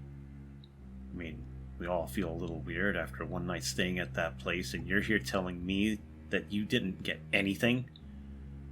He just kind of moves his neck awkwardly. No. You should talk to the Earl if you think there's anything strange. We're not talking to the Earl because we don't trust him. Well, you really should. He's a good man. Oh, really? A good man would leave me looking like this? As I smile close, making sure that my gnarly teeth are purely visible. He kind of scoffs a little bit. What are you showing me that for? Because, after one night of staying at that Earl's place, this is what I get. And I wish it was a dream, but I don't feel right, I don't look right, and I hold up my own hands. Listen. He kind of stands up and gets really close to you for a second. Listen. It'll go away. I'm sure of it. Will it? Yes, it will. Yeah. Okay, I may have been untruthful with you before. There were small things, there were odd things, but they went away. And I didn't pay it any mind. And I like to stay here. and it was nice, and the people, I get along with them here. That's all I have to say. And can you let me get back to my carving? The bridge is out, and I have a day... Not even a week's worth of wood carving to do to make that bridge again. Bridge? I wish I could have a job like yours. Makes life real simple. He sinks his head in his hands. Please, let me Did work. you say the bridge is out? Yes. If you were sleeping, or did you hear that rumble last night? Terrible earthquake. Isn't that the only way? Yes, apparently took out the bridge. Oh dear. I suppose we're stranded here then. Until I finish this work.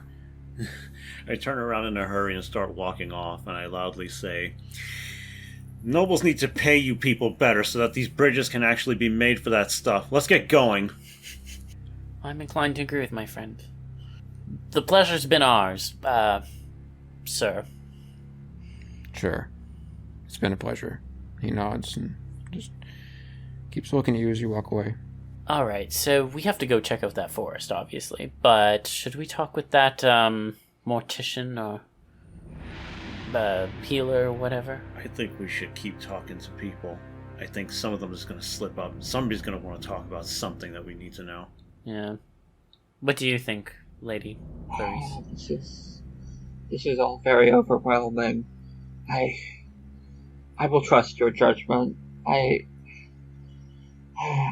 Seems like I don't have any other choice at the moment. Atta girl, you're getting the picture now. Well then, let's go check on the, let's try with a healer, I guess. Yeah, maybe you can help me with this wrecked shoulder of mine, but it's not too bad now. Okay. This one, you don't know exactly where they're at. So can someone draw me mental aptitude? Sure, I'll do it. High Priestess, the World, and Strength. Was Strength one of your cards? Yeah, Yep, strength rising. is rising. Oh, so I draw another card. The Devil. So the World is you redraw the hand. Strength is success in physical aptitude. High Priestess is success in mental fortitude. The Devil is success, and you take a change, but you get a wish, and you can alter the change if you like. I say do that one. Yeah, alright. The Devil it is. Okay. So that's mental aptitude. Yes, you take a change in mental aptitude, and you can make a wish. You can save it for now, or say what you'd wish for, or save it. I'll save my wish. Okay. Yeah, it can be an alteration to a change that happens, or like a suggestion for a future change. Mm-hmm. You don't notice too much. The sun's kind of bright out right now, but it just makes your ears itch a little bit. You just absentmindedly reach up and just itching your ears. But while scratching your head, you do kind of turn to the side and you hear the sound of some children playing. Just kind of follow those directions. As you walk over in that direction, you find what looks like the healer's house. Out in front, there's two children kind of playing a little game of marbles on the ground. Both the children are dressed in the same black and white sort of overalls. And as you approach, they both stand up in unison. Is this the house of the healer? He is looking for Mother. I suppose he is. The children just kind of talk to themselves. Mother is inside, yes. Is she accepting visitors right now? They kind of look at each other. What is the nature of your visit? A fact-finding mission. Fact-finding? No. Mother doesn't want any fact-finding. That would make her upset. Hold on a second. I squat down, make sure I try to get as eye level with the kids as I can. Hey kid, your mom like it? Your mom like living here? Mom likes it, yes. You like living here? Nice, quiet, friendly people, yes. So you got friends, huh? The best friend. They kind of hug each other by the shoulder. Seems nice. That Earl. Do you like the Earl? The Earl? Yeah. Again, they kind of look at each other. To the big castle. We don't see the Earl much. Mother won't let us see him. She says he's no good. You know what? I've seen that nasty Earl. You have? He's a really weird one. Tell us. We love to know secrets and gossip. Yeah, so we were there when the earthquake happened. The twins both listened in real close. They're leaning close to you. There when the earthquake happened. And ever since we woke up that day, since sleeping there anyway, we don't feel quite right. We feel like things were a little strange there, a little off, you know? And I get the feeling that there is something to what your mom thinks about the Earl. I think maybe something needs to be found out about him. In fact, my friend here didn't really want to, be too forward about it, but we're trying to find facts about the Earl more than anything. And maybe we can help with that bad reputation of his. Maybe we can uncover it. The children step away for a second, and then back even further away and sort of whisper to each other very closely. What's odd? Odd things? Odd things, kid. Monsters? Are there monsters? There might be. I mean, people talk about the forest like we're supposed to go in there, but we think that you folk around here that just, know the lay of the land would know better. We wouldn't want to go there without talking to the people that know best, like your mom. The forest is safe. It's not scary. Yeah? We've been there with Mother plenty of times. No monsters, huh? Oh, there are monsters. But don't worry, because if we found a monster, we'd kill it. And one of the children removes a little dagger that they're keeping in one of their socks. We just stab it and shred it until it's all dead. Kid, you got a hell of a mom. Makes me want to meet her even more. So you just let me know if it's okay for us to just say hi to her. We don't have to go inside, and you can come with us. After all, if we're monsters, you could just take care of us, defend your mom. Mighty warrior, right? They smile really wide. We could. Yeah, so tell us what you think, kid. And if not, we'll just be on our way. They both giggle and then run inside, and it just takes a few seconds, and you can hear them calling, "Mother, mother!" And then the mom comes out. She's a bit older, sort of straw-colored hair, matching her children. Powdered, smeared over the apron of her dress. She sort of brushes aside. You seem to have May and Dawn quite excited. What's this, strangers? Straighten myself out, stand up. She sort of leans down. She leans down and her children whisper something to her. Oh. And she looks back up at you. Yes, strangers indeed. Yeah, I guess we look kind of weird standing next to each other. Name's Maris. This is Herlock. And that's Lady Carmyle. And if you don't mind, I think Herlock has some thoughts he'd like to share with you. Questions, maybe? Oh, yes. You can. Children, go run off and find your father and keep him busy. I'll talk to these men alone. Are you sure, Mother? What if they're dangerous? They're not dangerous. And I can handle it. Your mom taught you how to use that thing. I think she'll be fine. Of course. Well, the children sort of run off. What can I do for you? Well, thank you for being willing to talk with us. We stayed an evening at the Earl's place, as it were, and we have reason to believe that there's something strange going on with him. We've heard from a fortune teller in town that people who stay there either disappear or end up living here. There's something clearly very off with there's something clearly off with the carpenter. He was very cagey when we spoke with him, and we were also recommended to come speak to you by the fortune teller. So I guess Sabarone, yes. She's so trustworthy. So I guess my question is, what exactly is going on with the Earl? With the Earl, well, I don't really get too much contact with him. Servants tend to most of his injuries if he has any. I mostly care to the matters of the townsfolk here. And also, I do make visits to Yora to see how I can help her. I see. And, what manner of disease is afflicting Yora? Oh, just, I think it must be a congenital sickness, that which she was born with.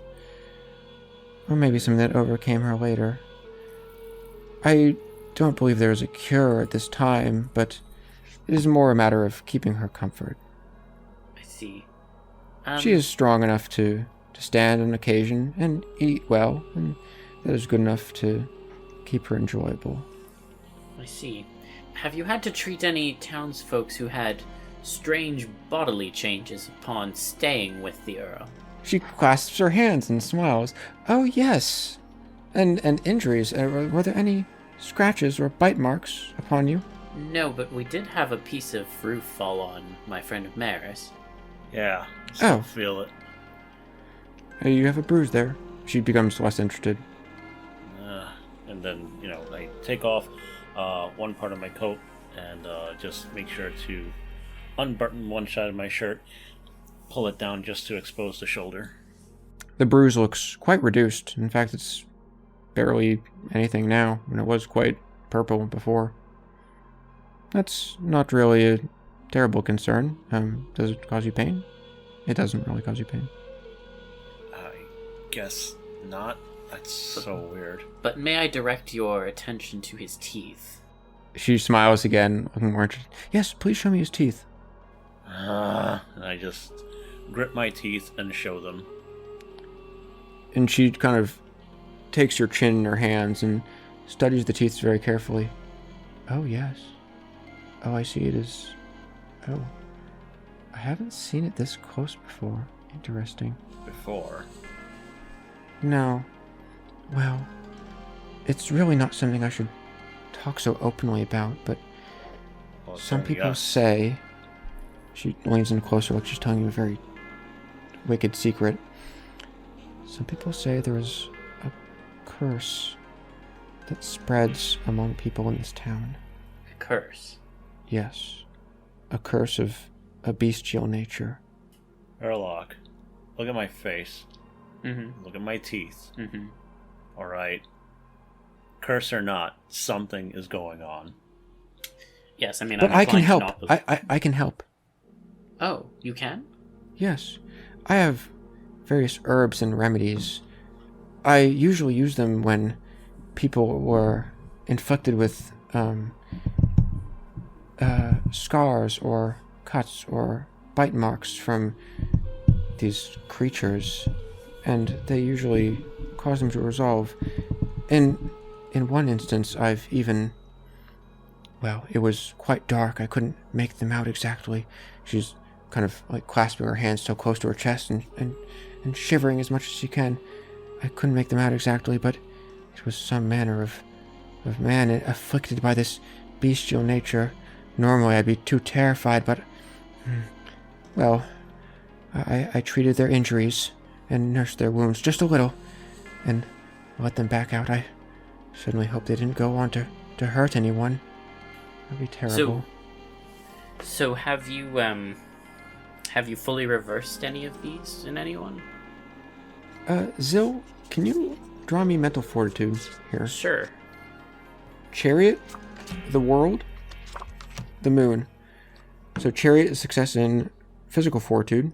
The world is one card gets shuffled back and we take a break, which might be convenient. And the moon is you get a random redraw from the bottom of the deck and you have to use it. Let's do the world then. Okay. Which card would you like to put back? You can put back the Devil, Wheel of Fortune, Emperor, Empress, Hermit, Justice, the Star. The Devil's a pretty good one to put back. Yeah, I'm going to put the devil back. Okay, nice. And then, do we want to take a little bathroom break? Yes. Okay. So, Zil, you redrew with the world, put the Devil back on deck. Your redraw, this was still for mental fortitude while talking with the healer. Your redraw is High Priestess, which is success in mental fortitude, Death, and Chariot, which is success in physical fortitude. Would you like to take High Priestess and take a change? So if I can choose to I can choose to succumb to win. Yeah, well, I'm going to do that because I'm going to take a change either way, so I'd rather keep the High Priestess in the deck. Very fair. Okay. All the cards go back then. Okay. Second change to mental fortitude. You don't really notice anything immediately. Once again, the sun's quite bright, so it's maybe distracting you.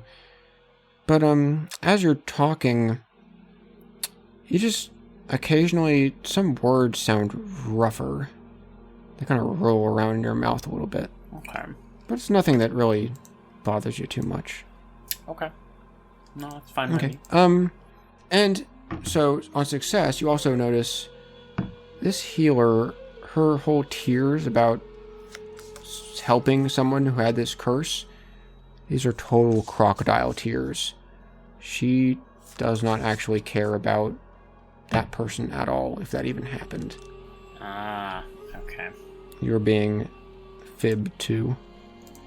Yeah, that makes sense. Okay. She finishes the story, though, and then looks at you like puppy dog eyes. Well, about this good deed she did. It's quite admirable that you did that. I appreciate your insights, and I think we'll do some further investigations. But thank you for your time. Oh, Thanks you're for going. checking. Do you want me to perhaps give you some of the aid that I gave that poor soul for your friend here with the terribly mangled teeth? I think we'll come back. We just have a few other errands we want to run first, but we'll be back. Okay. Well, please return. Mm-hmm. Oh, we definitely will. Thanks for the tip, lady. And the checkup again. Yeah, she nods. I'll lead our group away and wait for her to go back into her house. Okay. She goes back. Goes back. That lady was full of shit. Oh, you say it like that. You know that whole crocodile tear? That story she told? She was lying through her teeth. I could see it on her face. They don't call me Herlock Sholmes for nothing. I could tell that she was lying. That's your name. They gotta call you. Anyway, look. So she's lying. I could believe it if you're training your kids to do that kind of damage to something. There's something fishy about her. Yeah. But at least now we know. Now we got this carpenter refuses to talk to us. Something's wrong with him. This lady, regardless of what she's done, can't be trusted. But they're both under the influence of the same thing. They have to stay here, don't they? Likely, but I got the sense that they're on, opposing sides, almost. I don't know, because she didn't like the Earl. He did.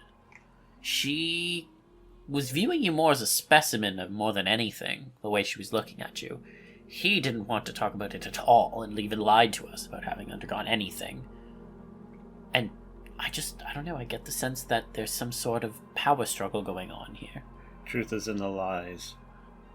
So, let's go check out that forest. And as we walk, I decide to look to Clarice. Hey, lady, you paying attention to any of this? Any thoughts about this? You nobles have power struggles all the time. You ever have problems with peasants or subjects or anything like that? Well, of course, but I hardly think that's what's going on here. So you think this is normal? I didn't say that. So what's not normal about it? Oh, I wish I knew. Eh, You said they're both being affected by something, the same thing. And what, pray tell, might that be? You seem to have an idea of what's going on here.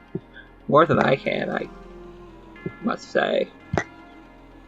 not Herlock Sholmes, but looks to me like if everybody is forced to stay here for one reason or another, and the Earl is the key to all this, then they're beholden to something. I mean, that carpenter doesn't look happy. She seems pretty thrilled every now and again to meet some strangers, almost like the Earl. And there's something about that. But none of them can leave. So we gotta find out why. I'm hoping this forest will have some sort of answers. One said there was nothing wrong with him, the other said it was filled with hands, so... As far as I'm concerned, watch out for anything and everything. I don't believe either said that there was nothing wrong with it. Well, one said it was filled with hands, so... And one said it was safe, simply because they could kill it. I think that's a good sign, too. If a child thinks they can kill it, I think we can make it out. Mm-hmm. I suppose you're right. Hey, listen. Clarice, pay attention. At any moment, we may be tied up and you're going to have to defend yourself. You're going to have to put aside any of this noble crap and make sure that you get out alive. You understand? You should give her a weapon. See, I don't know what I'm equipped with. I've been making vague gestures at it, but I don't actually know what I have. So no, what you do can I say have? what are you equipped with? I don't know. What am I equipped with? Okay. You probably have at least one weapon. I don't know if you have two, though. Well, since I've been through a lot of stuff, I definitely have more than one. Let's see. So this is a what do we got for tech or anything like that in this kind of world? Am I going to be thinking of like anything mechanical is probably experimental. So you probably have a big sword. Okay, so It's a given. all right, I definitely have a dagger to give her. It's a pretty long dagger, and I do have, and I would have a saber at my side. Okay. And I would have a makeshift gun. I don't really use it very much, and it's only good for one shot. Okay. Solid. So I'm going to stop the group by stepping in front of excuse me. Step in front of Lady Clarice. Clarice, you're gonna take this, force it into her hand, take this. You're gonna hold it, blade down from your fist. That way, if you need to raise your hands, something can fall on the blade. You understand? You know how to hold a weapon. Not completely. Yeah, well, have you ever done anything with it? I've... Don't like your tone. This is not about my tone. This is about getting it done. Has anybody ever taught you to use this? I suppose you'd be the first. Very well then. So consider me your master right here. You hold the knife like I told you. Make sure that if something comes at you, bring your hands up, it can fall on the blade. You can make a stabbing motion easily. Aim for anything soft. Eyes, mouth, ears, anything like that. Do you understand? Understand. And make sure that you stay alive. If you can't kill it, run. Run to any of us if we're available. You got it? I'm quite in favor of this tactic. Herlock, you ready for this? Yes, I think I'll be fine. What do you have on you? My wits? The wits. Yes, and a rather sizable dagger. But my wits is the primary method of defense. Make sure your wits tell you to use that thing when the time comes. Yes, that could be... that could be possible, yes. All need to live. All of us need to live. Very simple, okay? Yes, I like simple goals. Lead the way. Okay. So we're gonna go to the forest. Okay. With the hand forest. So all this wandering around town and searching for different people and all these conversations has taken a bit of time. I'm going to say it's about like 2 o'clock now. Okay. Sun is past its apex, now heading on the downtrend. You leave the town, out the entrance you came, or at the entrance you entered it, and head towards the south, towards the large forest. There's no real path towards it. You're just sort of wandering willy-nilly, I suppose. Mm. You do start to notice some of those carved hands placed in the branches of trees. Some of them hung up with strings, sort of like little chimes. They do seem to be some sort of symbol. Would I be able to determine what symbol they are? No, not really, not yet. You're just kind of following them. Or following in the direction of where you see more, or where you see less. I'd say more. Okay. Okay, it takes a little bit. The forest is quite deep. But eventually the trees reach up, and even though some of them here have seemed to lost their leaves, their scraggly branches streak out the sun along with the shady clouds. Now it is quite a bit darker. Though, let me see in terms of changes. Yes, in the darker shade of the forest, Maurice and Herlock, it becomes a bit more noticeable how bright your eyes are. They almost take on a yellowish tint. Mostly noticeable to Lady Clarice and each other. But you don't seem to have much of a problem seeing, and it's not too much of a problem for Lady Clarice either. Looking ahead, though, you can make out something, some sort of structure trapped behind some large trees. Some sort of house? This wouldn't be here for no reason. Sure, it's a house. People use it. Yeah, but it's in the middle of all these hands. Think we can clear it away? I'll go first.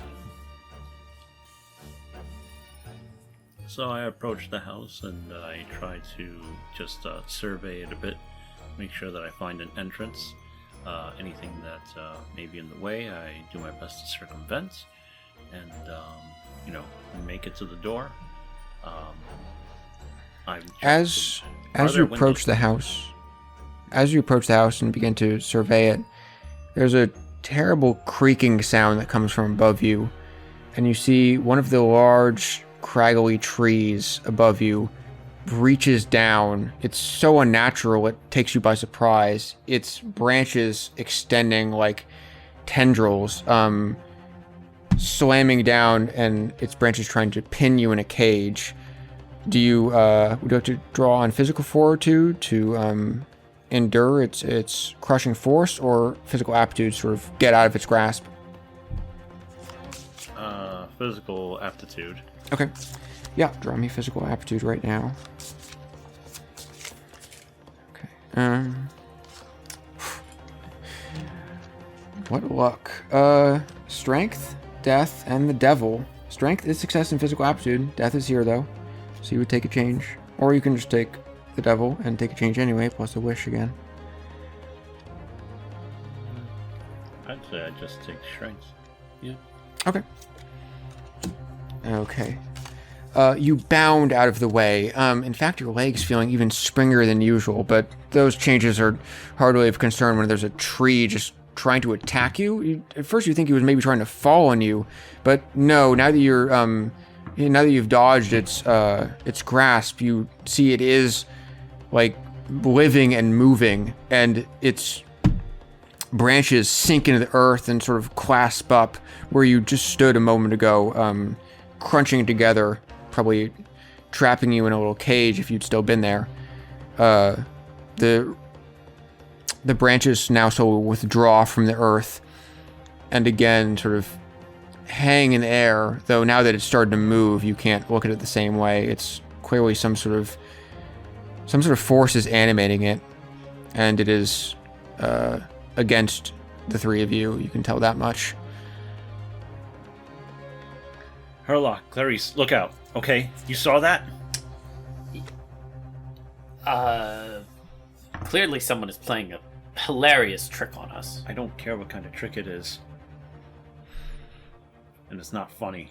It's not. It's certainly not funny. Okay. do you see any way that something? The tree freezes and seems to lose the life it just had, but you also feel like maybe another one took its place. One behind you. You can't tell. You're surrounded by them, and any one of them could come to life at any moment to sweep you up and crush you. And this was because we approached the house, or it happened after we approached it. Yes, you saw it as Maurice approached the house. It tried to grab them. You think you could outrun a tree? If I have to, I'll do what I need to. Maybe it's worth trying to get into that house again. Clearly, whatever this is doesn't want us going in there. Well, only one of them seems to grab me at a time. I think the whole forest will be after me. Maybe there's only enough power for one? Maybe we should all go. Oh, I see what you're thinking. Yes, I think we should all go. Look, we can get to the door, assuming it's just some kind of... I don't know what's going to happen, but one of us needs to make it there. Yeah. Are you with us, Lady Clarice? Of course. We should all take separate paths, of course. Yes, agreed. Alright, my lead. I'm gonna go dead ahead. Herlock, you go left. Clarice, you go right. Eventually converge on the entrance to the cabin. There is only one door. Who's approaching the door to it? Well, we're all going to go towards the door. It's just we're going to take different paths. Okay, Yes. I see. Okay. You all separate slightly, still within sight, and step carefully towards the entrance of this cabin. The wind brushes eerily against the tree branches. Who takes the middle path? I take the middle path. Again, you hear a creaking noise, and this time it's just a light motion, but one of a tree's branch falls towards you slightly, extending almost like a finger as it shoots like a javelin straight towards your heart. Huh. Again, would you like to dodge out of the way, or try and withstand it with physical fortitude? I'm going to dodge. Okay. Draw me physical aptitude again. Deck is getting thinner. The Fool, Magician, Hangman. I believe the Fool is success, but with complications or consequences or additional injury. Hangman is success in physical aptitude, if you'd like to dodge it away with that. Yeah, I'd do that. The success? Yeah, do the success. Straight success or success with complications? Just Straight success. Okay, take the Hangman. All right. Ready for that. Yeah, you dodge it away. The branch pins into the ground. It tries to retract as quickly as it can, but a tree doesn't move that fast, especially after it's made its first attack. Your other fellows are able to get to the door. I'm almost there. Just get in there or something. You don't have to tell me twice. Yeah. Lady Clarice and Herlock, you run inside and open the door. As you're stepping inside, you can see another branch sort of folds around the house and like almost tries to grab you right as you close the door. Inside, it's dark. There's not much there, but there are candles actually lit that illuminate the central altar. Various wooden charms of hands extend from the ceiling or dangling down, much more than there were placed on the branches of trees. On the central altar is a immaculately carved hand, palm open, spread towards the ceiling. Are there any symbols or anything? There are, but they're difficult to decipher. They seem to be in a code, but not one that you understand. You'd have to take a long time to decipher these, if you were to. I don't know what these symbols mean, but I think I recognize them from the murder scene. I wonder if this has something to do with the cold case. Cold case? Okay. So, Maurice is still outside. Trees have sort of trapped I thought Maurice came in. Oh. Yeah, the trees sort of trapped your friends inside. Oh, okay. So Maris is outside, and just like the trees are busy holding it. Yeah, you can see them still like wiggling and crawling in the door. You can try and pry them off, but one of the other ones could attack you while doing that. Okay. Probably a bad idea. So, all right. Damn it!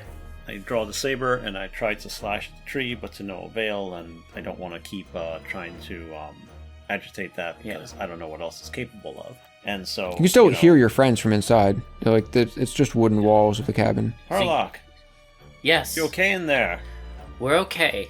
I think I recognize some of the symbols This is from the cold probably case. witchcraft. Well, It really does reek of witchcraft. I mean, I don't necessarily believe that, but, if you want to call it witchcraft, that's fine. Clearly, someone has some fervent belief about whatever it is they're doing here at the hands. I've never seen a tree move like this, Herlock. I don't know what I'm supposed to do now. Could be a new organism. Magic is just science we don't understand yet. Yeah, okay, but how are we gonna get this? I don't know. I'm thinking about it. This hand that's on the altar, it's the best carving we've seen yet, isn't it? Yes, very lifelike. When you blink, it almost looks like it is lifelike. I'm gonna approach it. Okay. I'm gonna kind of kneel down and try to, inspect it more closely. Okay. Are you touching it? No. Okay. Nothing too interesting on inspection. It just looks very well done. Especially lifelike, like I said. Maurice, I might be about to do something stupid. What? Come on, man. I don't need this now. I know, but this hand is clearly important. And I think perhaps it should come with us. Curse. You could be inviting the curse upon us. I mean, if we're already supposedly cursed, what worse will happen if we take the cursed object with us? Something worse. Okay, I walked into that one, you're right, but I don't see many other options. I mean, this is clear. Someone's trying to keep us from getting. Herlock, either you get out of the house or you stay in there and you starve with her. Oh, I don't plan on staying in here. But maybe the hand will be the key If out. he would Do something. starve, I would eat him first. That was Well, okay. Understandable, Lady Clarice. I admire your gumption. I'm choosing not to have that happen, and I'm going to grab the hand. Okay. When you take it, it really does feel alive. Though it's an oddly pale color, but it's like flesh and blood in your hands. You can feel a pulse even. Oh, that's It fucking creepy. reacts to you, and it reacts to you and sort of grips you lightly, returning your touch. It seems to be seeking for some sort of motion. Can I mimic the pointing motion or carving motions that I saw the sister do? Sure. Yes. Draw me physical aptitude to do this. Sure. Use your muscle memory to make some of those motions. The Tower, catastrophic failure. Judgment, I get to choose. And death again. And you can always succumb too. I think I only have one change in physical aptitude, right? You have none changes in physical aptitude. Oh, yes, you're right. Well, then, yeah, let's just take the change. I want to succeed without mucking So this up. succumbing? Yeah, I'm succumbing. Okay. You make the hand gestures again, and you feel a bond coming over you with this object. You can hear a voice in your head. You are not my child, but yet you know my ways and seek magic. I can offer you gifts, my child, if you swear to me. My power can be your power. What's the price of this power? Loyalty. You will serve me and exterminate the foul beasts which plague this land. Clarice. Am I hearing any of this? You do not hear this, and it looks like Herlock is just in a trance holding this object. Are you alright? Is it the curse? I don't know. What is your name? What is yours? Fair point. Names give much power. Yes. I will not share mine if you do not share yours. But it is not something I ask of you. I can't say that I am the type of person who's craving power, but perhaps you would be able to help in another way. Bring me the entrails of one of those dreaded beasts, and anything which magic can command will be yours. Answers, even, visions of the future. You see, I'm not really the best person to be talking to in my group. I don't really believe in magic. Maybe you should speak with my friend Lady Clarice. The hand tightens around your grasp. Oh. Disbeliever. Heretic. You are unwanted here. Okay. Leave this holy place to my children. Okay, I can leave, but would you mind talking to my friend instead who does actually believe? The hand just falls limp, and you're out of its spell. Fuck. Okay, well, that could have gone better. Lady Clarice, can you try talking to this hand? What is going on in there? It's fine, don't worry about it. Just weird science things. Well, what do you mean talking to the hand? Here, I'm just gonna give her the hand. Newfangled insult. I'm gonna give Lady Clarice the hand. Okay, she will take the hand. Okay. It again responds to you and feels real. This is strange. Are you able to communicate with the same signs that Yora made? I guess I can try. I'll show you how to make. Okay, you make those signs. Another seeker. Who are you? Who are you? What are you seeking? That you've come here? Well, I'm seeking a bit of adventure, a bit of relaxation, and well, at the moment I would rather like answers as to what's going on here. This all seems... Another one seeking answers. You cannot fool me. Your touch is the same as his. You both share the same fate, and you are no friends of me or my children. But I don't even know your name. Yes, you do. The hand goes limp again. Seems like it's done talking. No, I don't think that worked. It offered me some like magic pact or something, and I was like, I don't even know who you are. It said I was tainted by my association with you. That's really judgmental. And possibly doomed.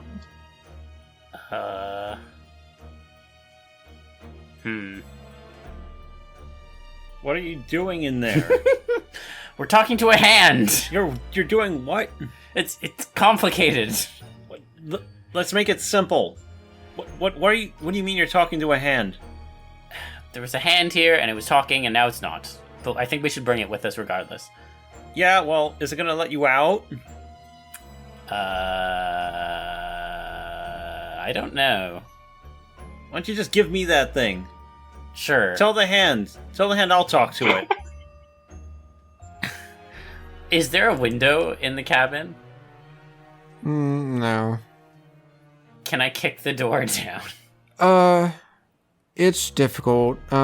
It takes at least an hour, maybe even more, but eventually, with slow hacking work through Maurice's blade and your kicking, you remove the wooden branch that's grabbed onto the door and free yourselves.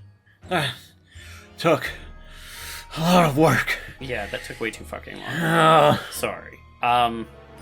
Also, coming back to something, Maurice, with all this action, you didn't notice it at first when you were running to and fro, but there's definitely been some damage to your shoes, and now that you're sort of feeling it standing there, just hacking away, your feet feel wider and your toenails feel sharp, like they're scratching against the tip of your boot. It's uncomfortably tight, and your foot feels rough, rubbing against the sole. Your appendage also is a bit more noticeable, feeling more hairy to your touch as it brushes inside your pants. Your nails, at a certain point, your nails become almost as effective as the blows from your blade in their sharpness, and using those to remove the wooden branches. And you can see patches on your palm, more suited for gripping. Okay, look, I'm tired, and everything hurts again. And look, where's this hand? Where is this thing? Lady Clarice has it. Clarice, come on, show me the It's thing. okay. I don't think it's going to talk to you. It doesn't like us. Well, it's worth a shot. As you present it, I abruptly take it from you. And I hold the hand and I look at it. And I say with all seriousness, I'm talking to the hand. Are you listening? You have to do this. Nothing really happens. Even after doing the motion, Oh, shit. nothing happens. So, It was talking to us before. No, it's this thing. Yes, that thing. Fine. So, I slip it away in one of the pouches that I have hanging off my person. Okay, let's get the fuck out of here. Yeah, sounds good to me. Fuck, my shoes. What happened to you? Oh. Everything feels really, really bad right It now. also looks way hairier than before. You can see the chest hair that was quite thick is now creeping up and around your shoulder as it extends past your sleeves. I think you have a tail. It's definitely what you'd call a tail now. You can't really classify this one as tailbone growth. Yeah. It's in tail category now. So I'll just have it awkwardly stuffed in my pants and just makes like it's really uncomfortable, but I don't want to let it out. And I'll be dealing with my shoes for as long as possible, but I'm going to be agitated the whole way. All right. Well, let's get the hell out of here. Okay. As you're leaving the forest, exhausted, the sun is now setting a bit more. Sky is turning a muted red. Walking back up the hills towards the village, you see the outline of a figure on the hills at the top. Someone riding a horse, almost in a full suit of armor. They have a large spear thing in one hand, which, as they move it, you recognize it as a lance. Without another word, their horse descends down the hill and they begin charging at you. I think It is a full-on run. Okay. What's the terrain around us? Mostly hillish, flat and grassy. This is as you're exiting the forest. The forest is behind you. Okay, so can we run back into the forest? The horse is probably going to overtake you before you can run back into the forest, since it's moving quite a bit faster than you. So it's just Well, you might be able to. You feel strong enough and your feet feel like they have enough of a bounding quality to them, but your friends probably not. And indeed, as the horse gets even closer, it seems to veer towards Lady Clarice, trying to pick at the weakest of your members. Is the lance down? Is it Yes, the forward? lance points down. This is certainly aimed to kill, or aimed to at least trample and maim. Okay, so I will move. I will go to act. Well, what is Lady Clarice doing since the horse is now charging like more in your direction? Trying to dodge out of the way with as much as possible just when they get in attack range. Okay. Draw me physical aptitude Okay. to duck and roll the last possible Okay. second. Gonna get your iframes from your Dark Souls roll. Oh boy. Judgment, I get to choose. The Tower, catastrophic failure. Magician, physical aptitude, magician, mental aptitude. Well, I success. guess I'll be actually, Or you can always succumb. yeah, you know what? I'm gonna succumb. I need to change it.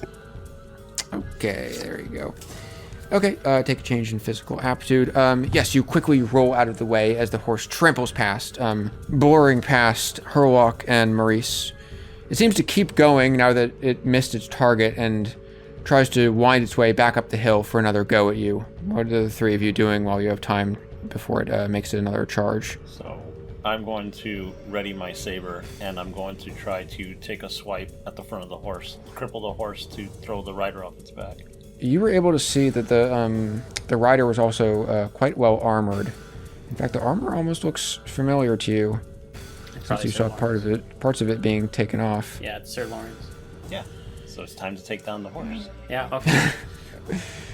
Okay, that's gonna be quite the feat, especially if it's in motion. Yeah. Are the rest of you supporting this, or? Yeah, I'm gonna try and have the horse focus on me as a distraction. Okay. How are you doing that? I'm going to stand up and wave my arms and say, Sir Lawrence, I thought all your stories were full of shit. Ooh, I don't need to have you draw for that. It does it. Yep. As he winds back up the hill, he makes another charge, and he's coming right at you. I'll say you're helping, so you can add an extra draw to Marquise's hand. So you're just. This is gonna be physical, probably fortitude, because you're gonna need a lot of strength to withstand the feedback from your blow. It's certainly gonna catch on the moving animal. Herlock, okay, take that side. I'm gonna gonna be here, and on that side, just drive your dagger into it as deep as you can, okay? Okay. Alright, you ready? Yeah, I'm ready. Okay. So I take a ready stance, and I try to move away from Herlock. That way we have to force him to choose between the two of us. Yeah, he's probably gonna pick me. So. Yeah, he goes towards Zaleppo's character. He goes towards Herlock. Okay, 4 cards with help. Magician, the success in mental aptitude. Chariot, success in physical fortitude. Death, and the Devil. And The chariot's the success, right? Yes. Death appeared, though. You would take a change in physical fortitude again. Me? This is Maurice's draw, right? Maris? Yes, this is Maurice's draw. Okay, then, yeah. Okay, so it was Chariot, Death, and what? The Devil. The Devil. And which one did each of them do again? Chariot's a success. The Chariot's success. The Devil is success with a change, and you get a wish. Give me the Chariot. That's what I am. Okay. Yeah, I am's what I am, and I kill that horse. Okay. Yeah. With a quick, the help of Herlock's dagger and a slash from your sword, you both dodge and streak across the beast. Yes, you take a lot of feedback, and the blow sends your sword flying from your hands, but also deeply wounds the animal, which neighs and then rises up on its hind legs, buckling the knight strapped to it off of its back and having him crumple on the ground. Ah, there you go, asshole. You. And I just go up to the knight, and I just and as he's just laying on the floor, I move to take the helmet off and just making sure that and I just look him over real quick to see if he's got anything else on him. Does he have any other weapons on him?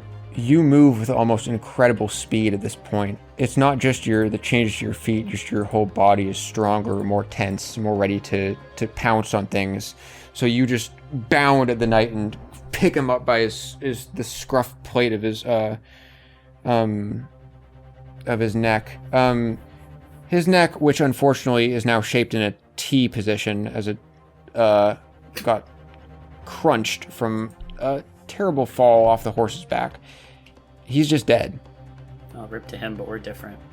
Yeah. Though, can you make a mental fortitude check for me? Holding his sort of, there's some blood and bone protruding from the wound and his neck, and staring at that is giving you unfortunate urges. Maurice, can you make a mental fortitude check for me? Okay. Okay. Go for it. Magician, Temperance, Hierophant. Hierophant is success in mental fortitude, if you'd like to take that. Temperance is failure, but you get to reshuffle the deck.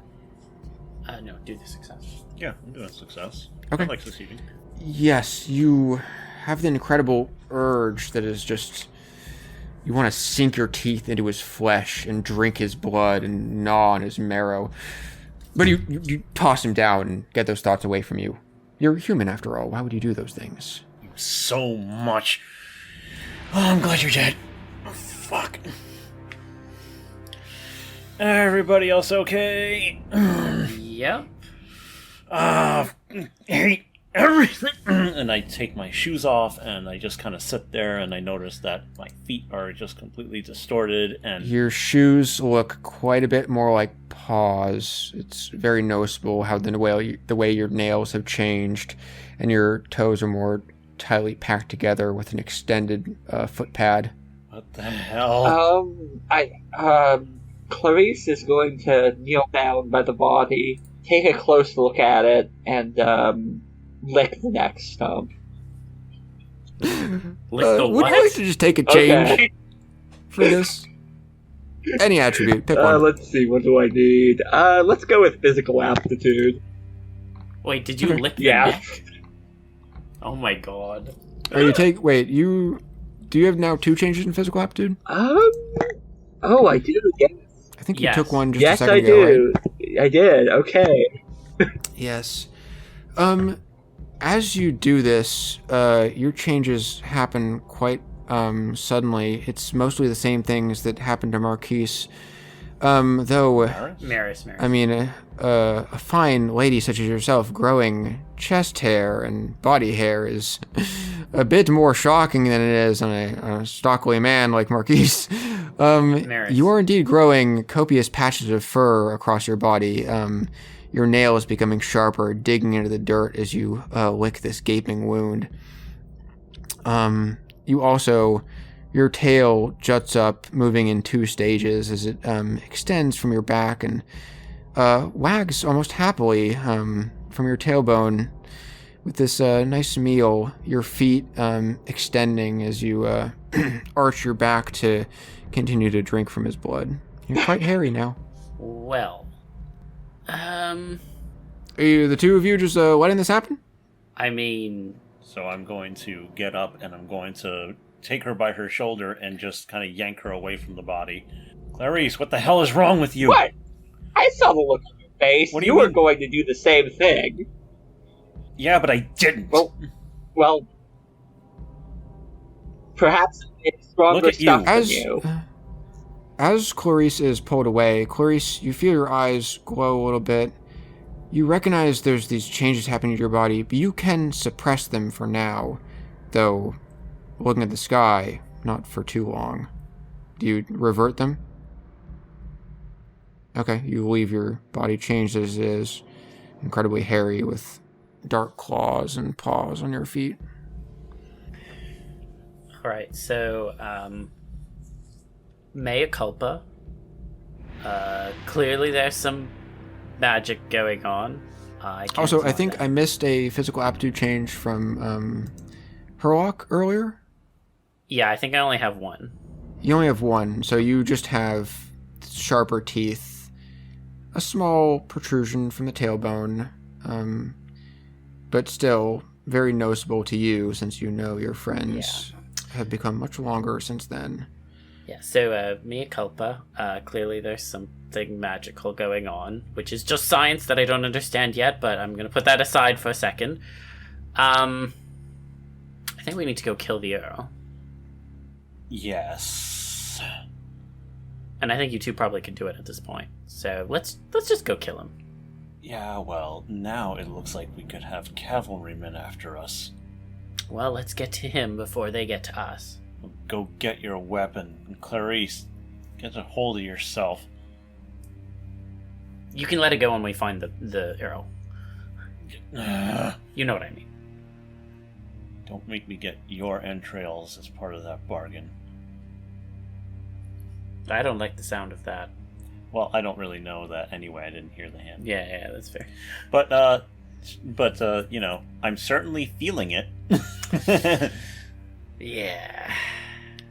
As you are all standing around the body, you see 2 smaller figures approaching from up above the hills. It looks like the twin children.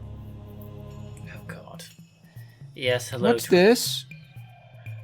They can't see clearly what's going on down there just yet, but they're stepping down, skipping happily. Don't come any closer, children. There's some horrifying graphic imagery that will do damage to your young psyches that I do not think you should see. Horrifying graphic imagery. We want to see. Oh, That only children, encourages am I them to right? skip even faster. Children, and am I right? So Maris Yeah. stands up, taller than usual, especially since the feet are drastically altered. Mm-hmm. Hey, kid. It's nothing that you need to see now. They stop Go looking tell up your at mom you. about it. They stop and are kind of awestruck for a second. A monster, a real one. We'll go tell Mummy, and then kill it with all our friends. They go ahead. Kid. smile and go run off. Bring out the torches! Bring out the torches! As they're running off to go tell the rest of the townspeople. I never liked those kids. They're not going to reach us in time. Do you know how far away the house is from the rest of them? That's true. Well, let's get to that castle quickly. Might as well. All right, let's go. We're gonna go. Okay. You're gonna have to take the long way around if you're not passing through town to get to that road. Okay. So taking the long way around, brings you closer, a bit, well, not directly next to it, but a bit closer to the farmland. And you can also see from this position a large graveyard that extends more towards the southeast. But you veer away from that and choose to get back on the road that leads up to the castle.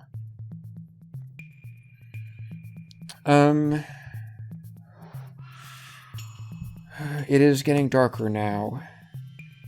And, in fact, the clouds part and you see the moon beam down upon you. At this point, Lady Clarice, even if you wanted to revert your changes, you no longer have the power.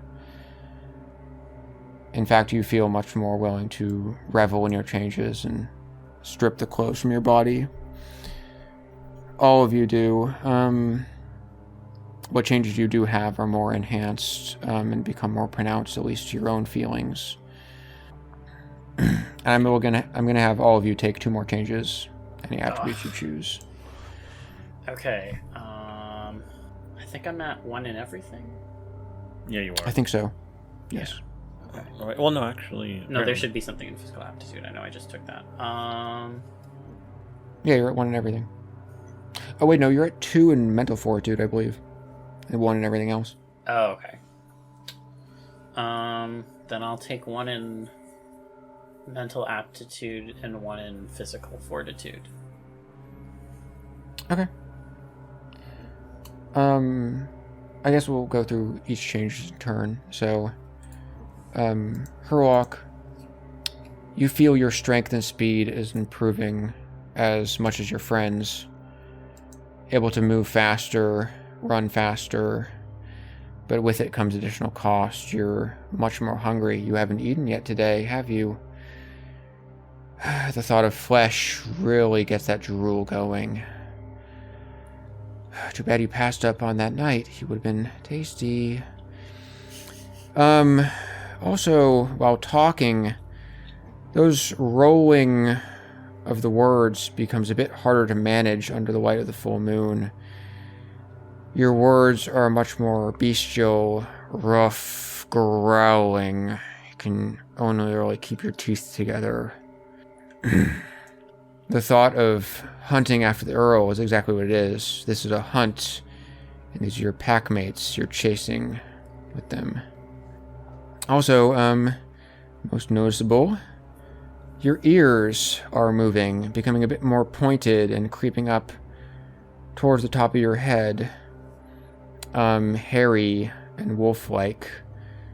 You can tilt them to sides and pick up a wider range of sounds around you. The same also happening with Marquise, who I believe also had a second change in mental aptitude. Your itching ears are no longer just itching, now they're fully extended and pointed and peaked. And Marquise, would you like to pick 2 other changes to take? It's Maris. Or Maris. Maris, would you like to take 2 other changes to take? 2 other changes. Let me see. I got 2 in mental, 1 in everything else, it looks like. I'm gonna take... Yes, I believe so. 2 in physical, in mental aptitude, yeah. Yeah, so I'll take 1 in physical aptitude, and 1 in physical fortitude. Okay. That puts you on 3 at each of those, I believe. So wait, it's 2 for each? Oh, sorry, we were looking you had at 2 for each. Now you have Oh. 3. I don't think we've been updating that sheet there. Sorry. Okay, sorry. So I then, just keep track mentally now. What does everyone Okay. have? Because clearly I'm not doing a great job. I think Maris had... That's fine. I think I have a good memory of it now. It's 2212. Is that the spread right now? Before the believe so. choices or after the before. choices? So- Before the choices, you had It's 2 in 2-2. physical fortitude, 1 in mental fortitude. Yeah, you had 2 in all of them except for 1 in mental fortitude. What That's what you had. Yeah, so which one? Okay, so I'll take fine. I'll take physical fortitude and 1 mental. Okay. So you also begin to Mental aptitude. roll your words, growling now. Human speech eludes you at times. Instead, you just want to grunt and get out your feelings through guttural noises through the throat. Your physical changes become even more pronounced as your tail just escapes your pants. It really can't contain it anymore. It's a full wolf's tail, the fur thick over it, leathery pads growing on your fingers similar to those on your feet. Your hands now more mirroring paws than human hands. A sword wouldn't be a fitting tool for you to use. You have fine claws on your own. You just drop the blade. Your feet force you forward as your leg structure changes, with your foot pad becoming so extended it's almost like an ankle as part of your foot, pushing you into a digigrade stance as your legs push back and look more like a Z. Your face too is most noticeable. Grabbing on your nose, you feel your nose, mouth, teeth all extending, forcing forward into a short but succinct canine muzzle, more fitting for the array of teeth you bear. You look quite wolf-like. Yeah. And Lady Clarice, what changes would 1 you to like? each mental. Okay. Yes, you also begin to growl your noises, and you're also, your ears extend, becoming pointed and canine with a sharp senses for your surroundings. All of you now have these very sharp wolf-like ears. In fact, being able to hear a bit further than you can see, you can hear people moving ahead of the crossroads. Just one person. It sounds like someone lying in wait. Can we get to jump on them? Also, Duck, what are the changes at this point for Herlock so I can update them? Oh, it's for it's Herlock? 1212. I think. Okay. Okay, cool. Yeah. Okay.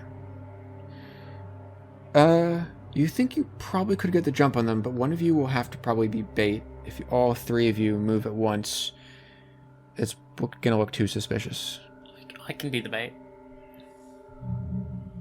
You hardly say it like that now, do you, Sherlock? The full moon's You're out. right. I can be the bait. Yes, there you go. Oh, okay. It's fine. I can handle myself. Totally willing to be rear guard. I've done it before. Don't worry about it. Fine.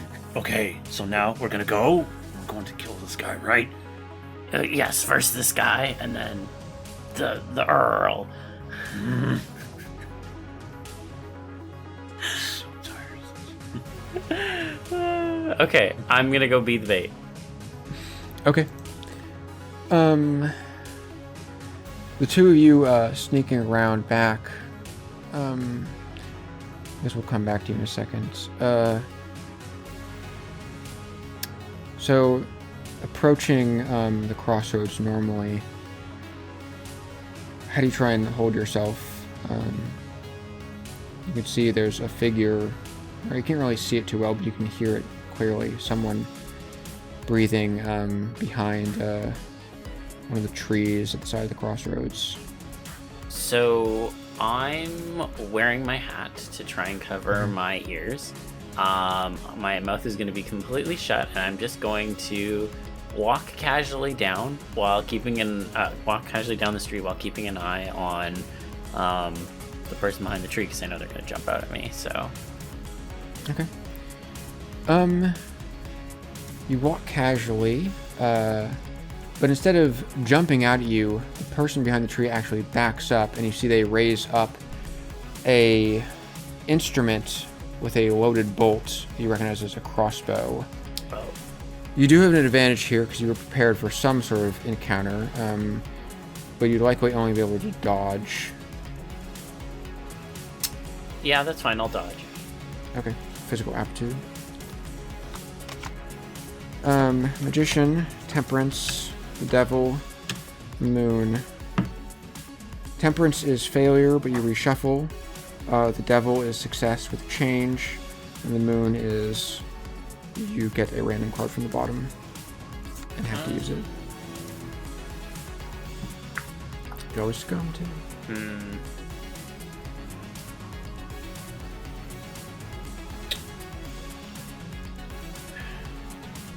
I can take it. I'll do temperance. Okay. That Failure sounds like reshuffle the the wrong deck. choice, but whatever. The deck comes back. You could have dodged, but you know your friends are coming to help you anyway, and you don't want to cause this person to run away. You take the stinging blow of the crossbow bolt right into your thigh. It stings a bit more than usual when you can see it looks like it was laced with something. There's some sort of fluid that's covering the shaft of the bolt. However, now you see your friends have both gotten within distance to pounce on the unsuspecting target who thinks they've ensnared you.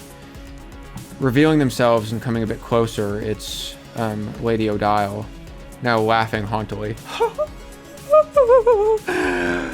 Oh, I believe you'll be wanting this.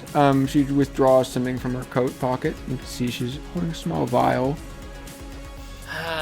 Lady Odile. Yes, I would very much like that. Could you hand that here?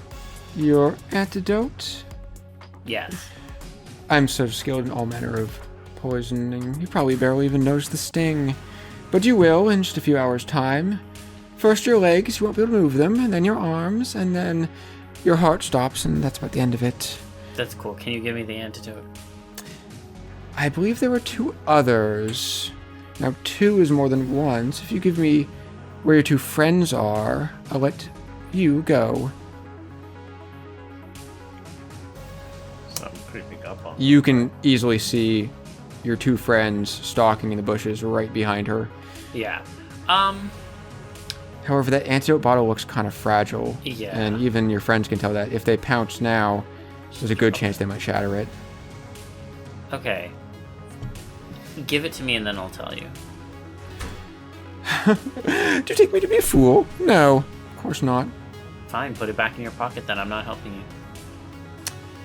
Very well. You can take another. And she begins to load another crossbow bolt. Oh, for fuck's sake. I don't mind hunting wounded prey.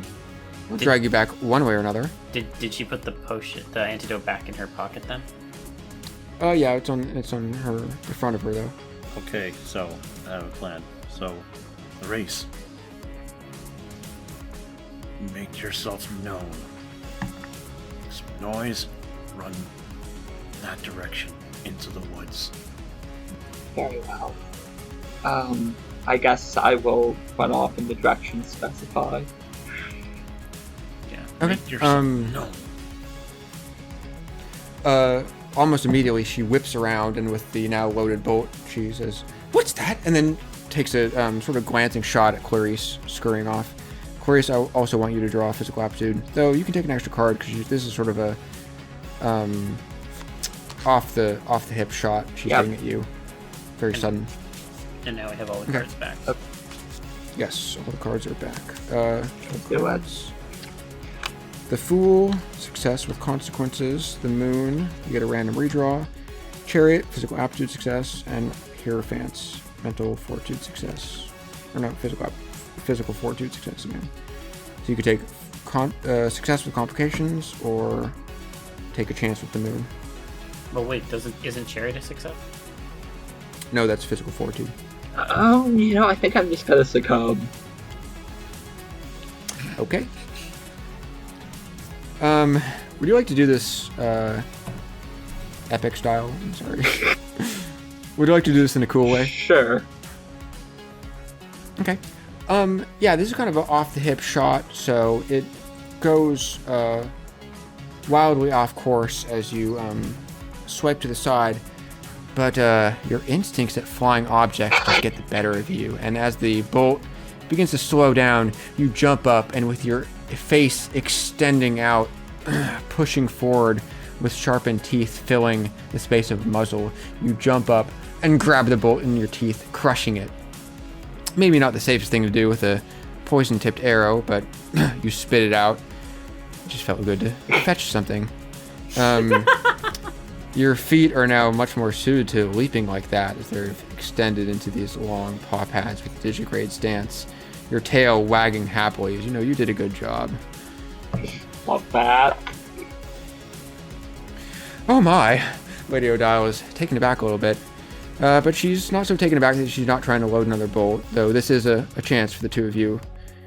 Have her on either side now. Yeah, I figure you go pounce for it at this point, because now she's turned around.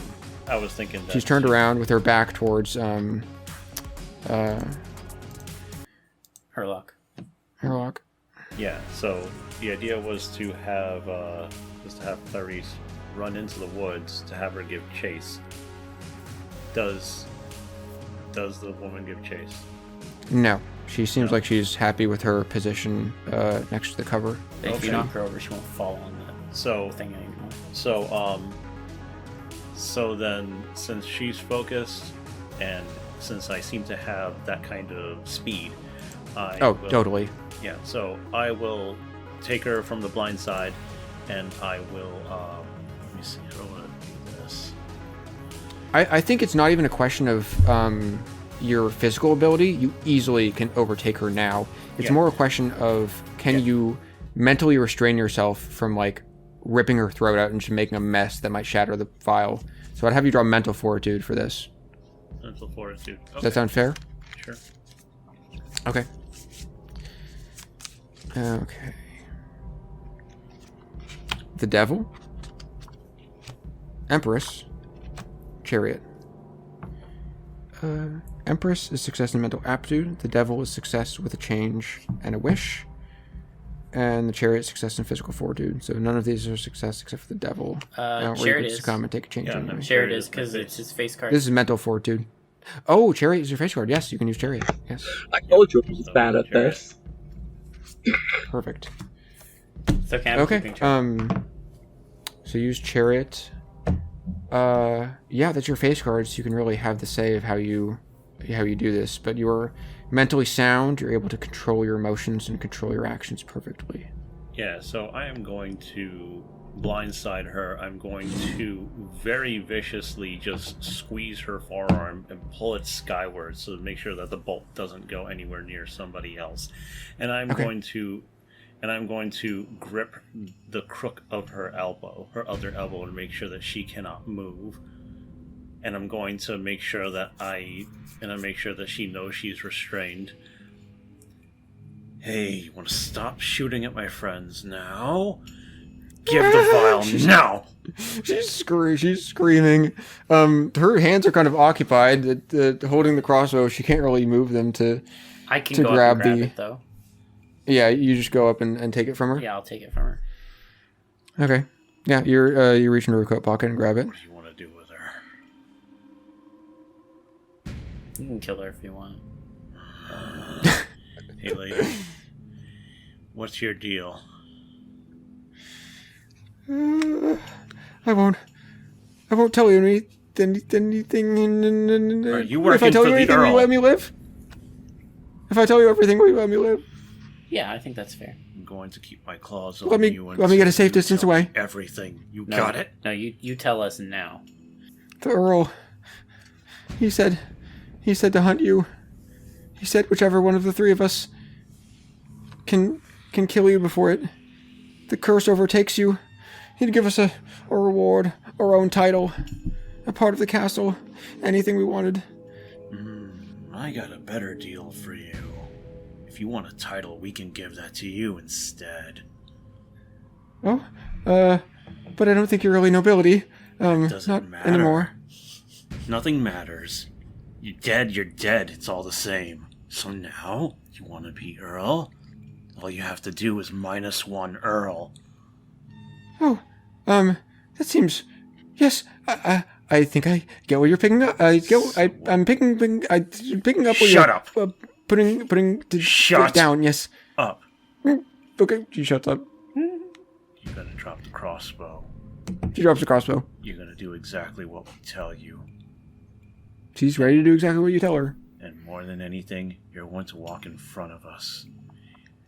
Alright? You're gonna walk in front of us. Did you tell anybody else about us? No. Yeah, you wouldn't, right? You want that title all to yourself. And you're gonna get it. So you're gonna walk us up to that castle. We're gonna take my little friend Clarice, and we're going to put on a little play. You got it? Okay. And tell your nice little kids to stay at home. Wait, what? Your kids. No, it's a different person. Oh, different They person. Yeah, different person. Don't worry. Alright, never mind. Okay, you're not that mom. Oh, I see. the same to me You now. think all women ought to be mothers. Well, No, you all look oddly, I don't know, delicious suddenly. Kind of featureless almost. oh, walk in front. Just get off me, you beast. Go. Do you get off her? Yeah. Okay. She walks in front. man. It's more of like a speed walking in front. Yeah, so the idea is going to be that, okay, so along the way, can we find something like, okay, so it comes from, like, a village and stuff like that. I'd want to, like, oh, yeah, so, alright, so my plan is, you're going to be painstakingly dragging, Clarice's limp body, quotations, right? Mm. As soon as we're, like, about to approach the castle. Okay. You know? Yeah. And I don't know, you play along with what I want you to do is I want you to play along with her and be like, oh, she told us about the like she told us she told me she'd let me live if I helped her with this. I don't really know why I'm here, just Okay, yeah, I can do that. What makes you think she won't betray us, though? That's why she's walking ahead of us. I guess that's true. And Okay. I'm going to be stalking in the dark, unseen. Okay. Sounds good to me. Typical men to just expect a woman to sit around and look pretty dead. I mean, she could be dragging me. Shut up and be a beautiful corpse, okay? Very well. All right. Well, then let's do this.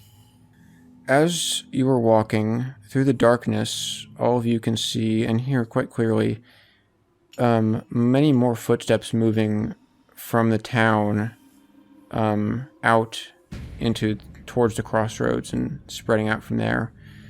And these seem, looking back, you can see torches and dimmed lanterns. It seems like some of the townsfolk are coming out for a hunt of their own, and they seem much more well-equipped for it than these foolish nobles. Well, we are going... But they're far behind you, and you have a head start getting towards the castle. Yeah.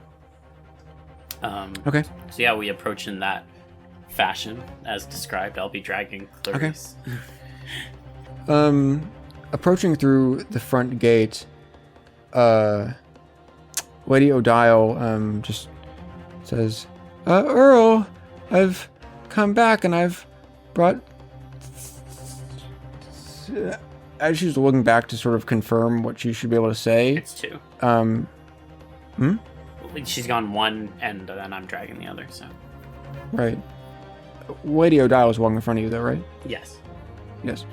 As she's looking back to confirm what she should say to the Earl, there's a sudden click, click, click, click, click, and then a gust of flame enraptures her right as she walks past the gate. Immediately, she's seared across her side and falls to the ground. You immediately hear like a series of clicking, reloading of a certain contraption, someone hiding right behind the door. God. It's the Lord with his tricks. Well, she's fucked. Oh dear. Well, one less competitor, I guess. Wow. That was fucking cold. You still can't see him, but you can hear and smell the smell of machine oil emanating from within, and now also the smell of charred skin. Oh, well, no point keeping up this charade then. Oh, I didn't leave behind a piece of equipment. But didn't you leave him? The one shot. Oh, you're right. You do have the one-shot gun. Your hands are not really too well equipped for using that. Yeah, Though I will let you do it, but it's going to take a card draw to do. I mean, I could do it. I still have my hands. Yeah. True. Okay, yeah, I'll do it. So. Okay. You grab out the kind of one-shot blunderbuss-like pistol. Yep. And I'm going to try and shoot this guy before he can set whatever his contraption off did. So you're going to have to walk around the corner and just quick draw him? Yes. Instead I'm gonna come up to Herlock and Herlock, look, I got this. I can't use it with this. You can, right? Okay. Kickback's gonna be big. Just 1 second here. Hey, meathead. There's no response. Oh yeah, that's real convenient for you. The only thing you want to hide behind is something that can do the work for you. Is that what you did? You stole the dragon's breath and now you think you're strong? Draw me mental fortitude. This guy's a bit more composed than the idiotic knight, but still susceptible to some pretty good taunts if you can manage them. Okay. Mental fortitude? Okay. Yep. The world. The devil. Oh, you just love this card. And Empress. Empress is mental aptitude. Devil is success with a change. The world is a redraw. If you want to put the chariot back. Wait, I'm sorry, repeat them again? So one of them would be a failure, another one would be the devil, so you succeed and take a change. And then the last one is reshuffle a card, reshuffle back in chariot, and then draw again. So like redraw. Reshuffle. Okay. Okay, sounds good. Chariot is your face card, so that makes sense.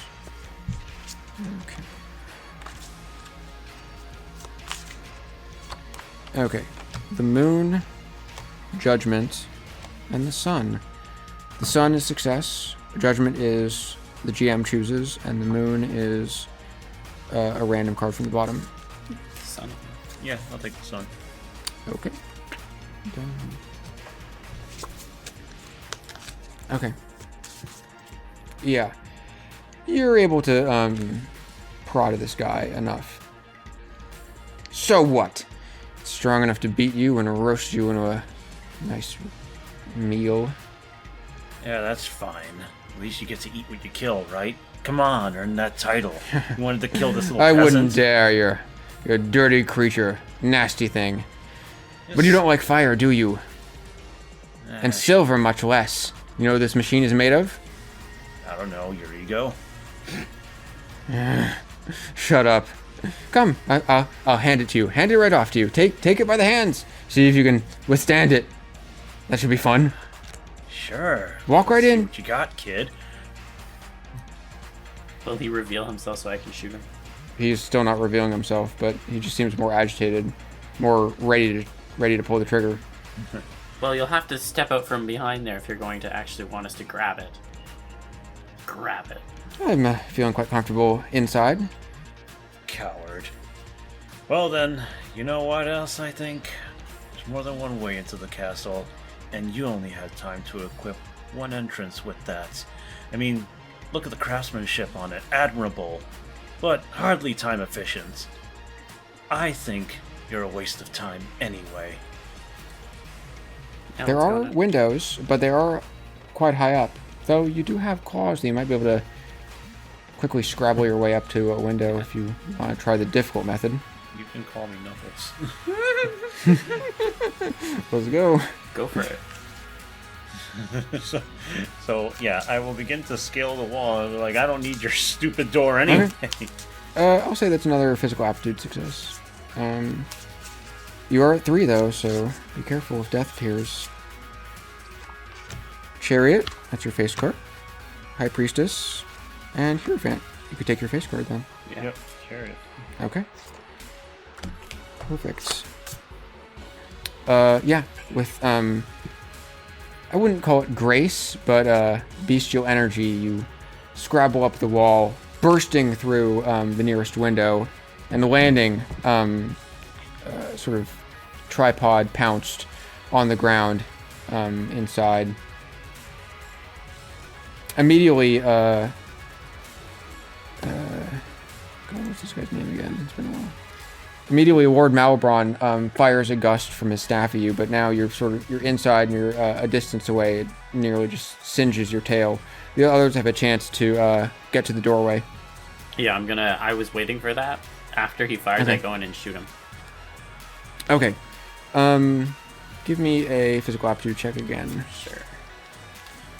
Okay.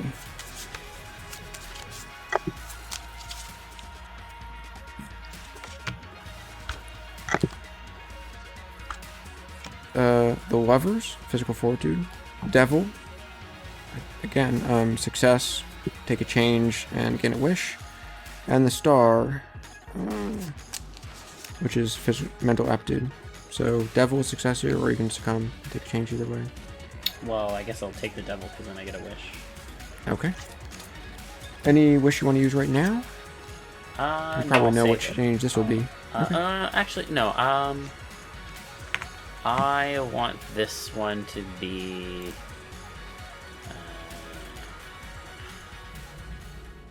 We'll make this one super tail focused. I don't know. I don't know what else to use the wish for. Let's go. Yeah, that's exactly what it's for. That's exactly what it's Balance. Yeah, balance and all that good stuff. for. Okay. So swing around with the gun. You squeeze the trigger so hard you can feel your hands growing, becoming more paw-like, squeezing together.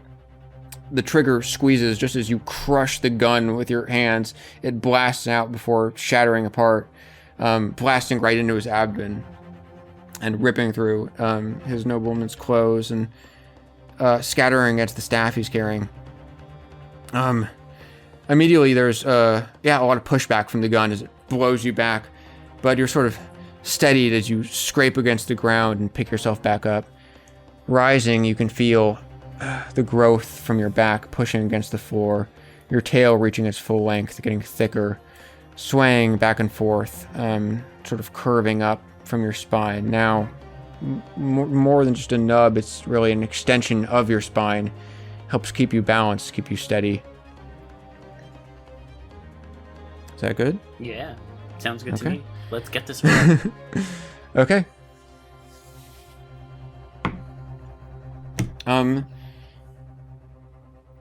As you step inside, now into the castle proper,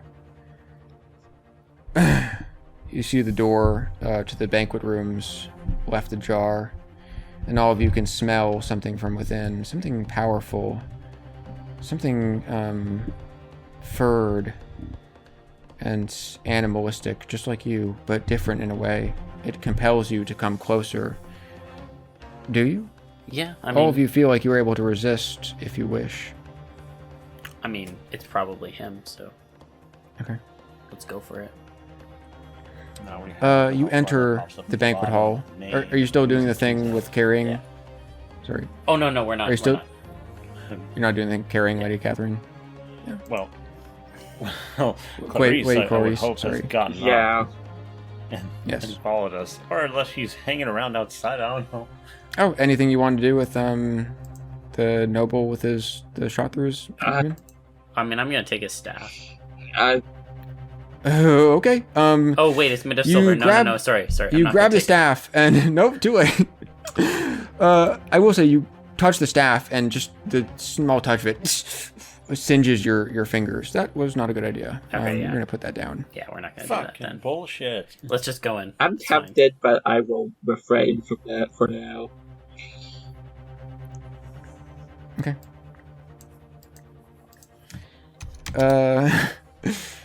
You enter the dining hall, and you can see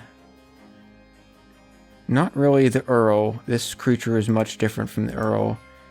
It stands like a man, but its body is completely like that of a wolf, not even similar to those of humans like yours are, with mere wolf traits. This is fully a feral wolf that just stands on two legs. Something about it tells you, though, that it is the Earl. It has the same presence and speaks with the same voice when it opens its mouth. The words come from it, but they're not rough like yours. In fact, they almost go right into your head. It's really getting into your mind. You've come back, my children. Very good. And you've escaped all of my hunters, which shows you are strong, and shows you are worthy to join my pack. I will let you stay here, become more powerful, mingle with the pack, live with nature, destroy those evil witches who infest my village. That's a joke. You have problems. You may leave if you wish, but you always carry my mark, the mark of the wolf. So if we leave, what you're saying is this is going to happen every full moon? Yes. Well, that's bullshit. Though, he kind of looks up at the moon. Perhaps there is still time. Your changes are not at their apex. It would take one more night. I can complete you now, though. Are any willing to step forward? I'm not leaving her behind, and you're not going to take me away from that. You're going to... I sense hunters at your back, though. They are armed with all the weapons to sport our kind: silver, wolfbane, rowan bark. That's good. We can all die in here together, then. You are mistaken. I am the wolf leader. I am no werewolf, but a source, if you will. He kind of rolls his mouth out, and fur retracting, his whole body shifts back with an elaborate sort of reconstructive change. He returns himself to human form, even under the full moon. You can see that the fur and the claws and the teeth and the animal eyes are waiting to burst out. But he can do what you cannot, and he can revert himself even under the full moon's light. It does look like he's struggling quite a bit with it. Well, then... I am the wolf leader. Not man, not werewolf, but the source of the curse. Source of the curse, huh? So you call it a Yes. curse too. Why don't we help you break that Am I curse? the only one who thinks that perhaps we ought to give him a listen? Maybe you can Once take again, the noble woman is wise among your pack. it. Maybe you can take that, but that's not going to help me with what I came here for in the first place.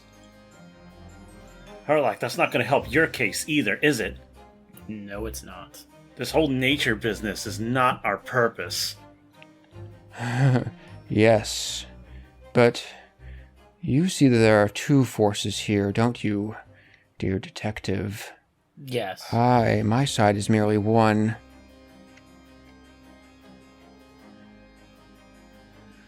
Do you think it was mine who caused that killing? A case gone cold. No messy violence, no being torn limb from limb, not my pack. It was the witches, the magic users who did your murder.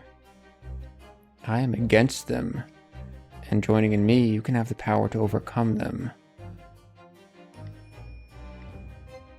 That is your ultimate answer. So, you're right in that it's definitely the witches who did it. But you're the one who inflicted a curse on me. And, I'm not a fan of that. You're gonna tell me every witch deserves to die just because you want to tempt us? They are evil and powerful, and they hunt our kind. Evil is a matter of perspective, pal. Shut it. Either stop it here, or something else can happen. Like I said, you are free to leave if you think you can survive against their hunt. Oh, we'll leave. Saw how heavily armed they were. So, he's in human form, and he's struggling to keep that. So right now, he is in an unstable state. Mm-hmm. Yes, but It'd be hard to even defend yourself in that state. not fully under his command, you do still feel like it would take you an equal amount of strength to raise a finger against him. This wolf leader does have some sort of power over you, though it's not complete just yet. But he doesn't have power over the hand that we have in our bag. That hand is pretty much powerless outside of its shrine. I don't think we can do Shit. that much. Okay. I thought we could... Though, actually, maybe closer to the source, it's returning. Yeah, that's because like, his sister's down the hall, right? Just down the hall. What if we threw the hand at him? I was thinking that, but I think you should go take the hand to her. Yeah, you know what? I'll do that. That's a better idea. Herlock. Yeah, I'm gonna go do that. Okay. You keep talking Earl. with her. So tell me why I would want to stay here and kill your stupid witches that you're so good at doing. Are you, like, taking the hand out of the pack to I do did, this? and I'm leaving the room. Yeah. He kind of ignores this question and walks closer towards Herlock. What are you doing with that? I'm leaving. I'm not even addressing him. I'm going to her room. He continues to struggle, reverting his changes, and continues to follow you down the hall. So I'm going to step in between them. Hey, why does he seem so interesting? I think he's kind of boring when he talks sometimes, don't you? Come on. Well, if he thinks he has the solution, I think he's wrong. I just merely wanted to correct that for him. I'm sure you want to correct a lot of things. You've done a great job with that so far. Clarice is just looking back and forth between you two. Just you. Okay. I'll jump back to Herlock for a second then. You're kind of walking fast. Okay. You see her room ahead of you. I'm gonna just throw open the door. Okay. She's sitting there, as she was before, carving wood. Though this time has a large bushel of purple flowers on her lap. The scent of them repulses you viscerally. You don't want to step too close to those. They really just nauseate you. Well, I will take a step in, and I'll be like, Okay. I brought you a gift as a friend, and I'm gonna You toss to her. ruined my shrine. That's what you did. Well, here's your hand. You toss it to her. She Yes, I give it to her. scowls at it. You think there are two sides to this still? I don't know if there's two sides, but I said I wanted to be your friend. Maybe there is a way you could be my friend. Oh, my brother. It's all this little game we play. You were just our latest pawns. But I'm not gonna forgive our actions. It was fun while it lasted, certainly. His hunters trying to take you down. My witches trying to weed you out of the town. Looks like you've evaded us at every corner, though. But it truly shows how Alex doesn't have a hand on things anymore. Hmm. There could be a new wolf leader. Well, I think we might have someone who would be accepting of that. Might not be me, but I think Clarice is pretty... As long as she's clever in mind. She's pretty clever. And can keep up with my wits. I think she can. She knows the ways of the nobles. You don't mind that my cultists were the ones who caused your disappearance? Oh, I mind, but I also have to be pragmatic in this situation. If anything, I take heart in knowing at last what happened. There's a closure that knowledge gives, and even if I may be quite cross with you right now, I also have to think about getting out of this situation. There's more people to help than just the one case I've taken on right now. You are wise. Very. I would even have you as one of my foremost disciples if you would take magic under your hand. But I assume this is not something you are interested in. I've had enough magic for one lifetime, I think. But I appreciate A pity. the offer. Of course. Well, make sure the Earl is properly replaced. I will see to the rest, as long as you keep me entertained. Sounds good to me. But I cannot undo your changes. For those of you who are still afflicted, you have to make haste. My witches can be quite vicious once they arrive. They will hunt you down mercilessly. So, if we leave now, will the changes disappear? Yes. If you get far enough away, I can see you are not completely transformed. Alright. Well, it's been a pleasure. I think we have a brother of yours to deal with, and then we'll make post-haste the fuck out of here. Give him this as a parting token. And she tosses you a hand. This hand's holding up a middle finger. Oh, I can definitely do that. This is for serving me such awful food. I'm bedridden, but I'm not absent of taste. Ugh. Seems fair to me. Okay. You leave the room then? Yep. Okay.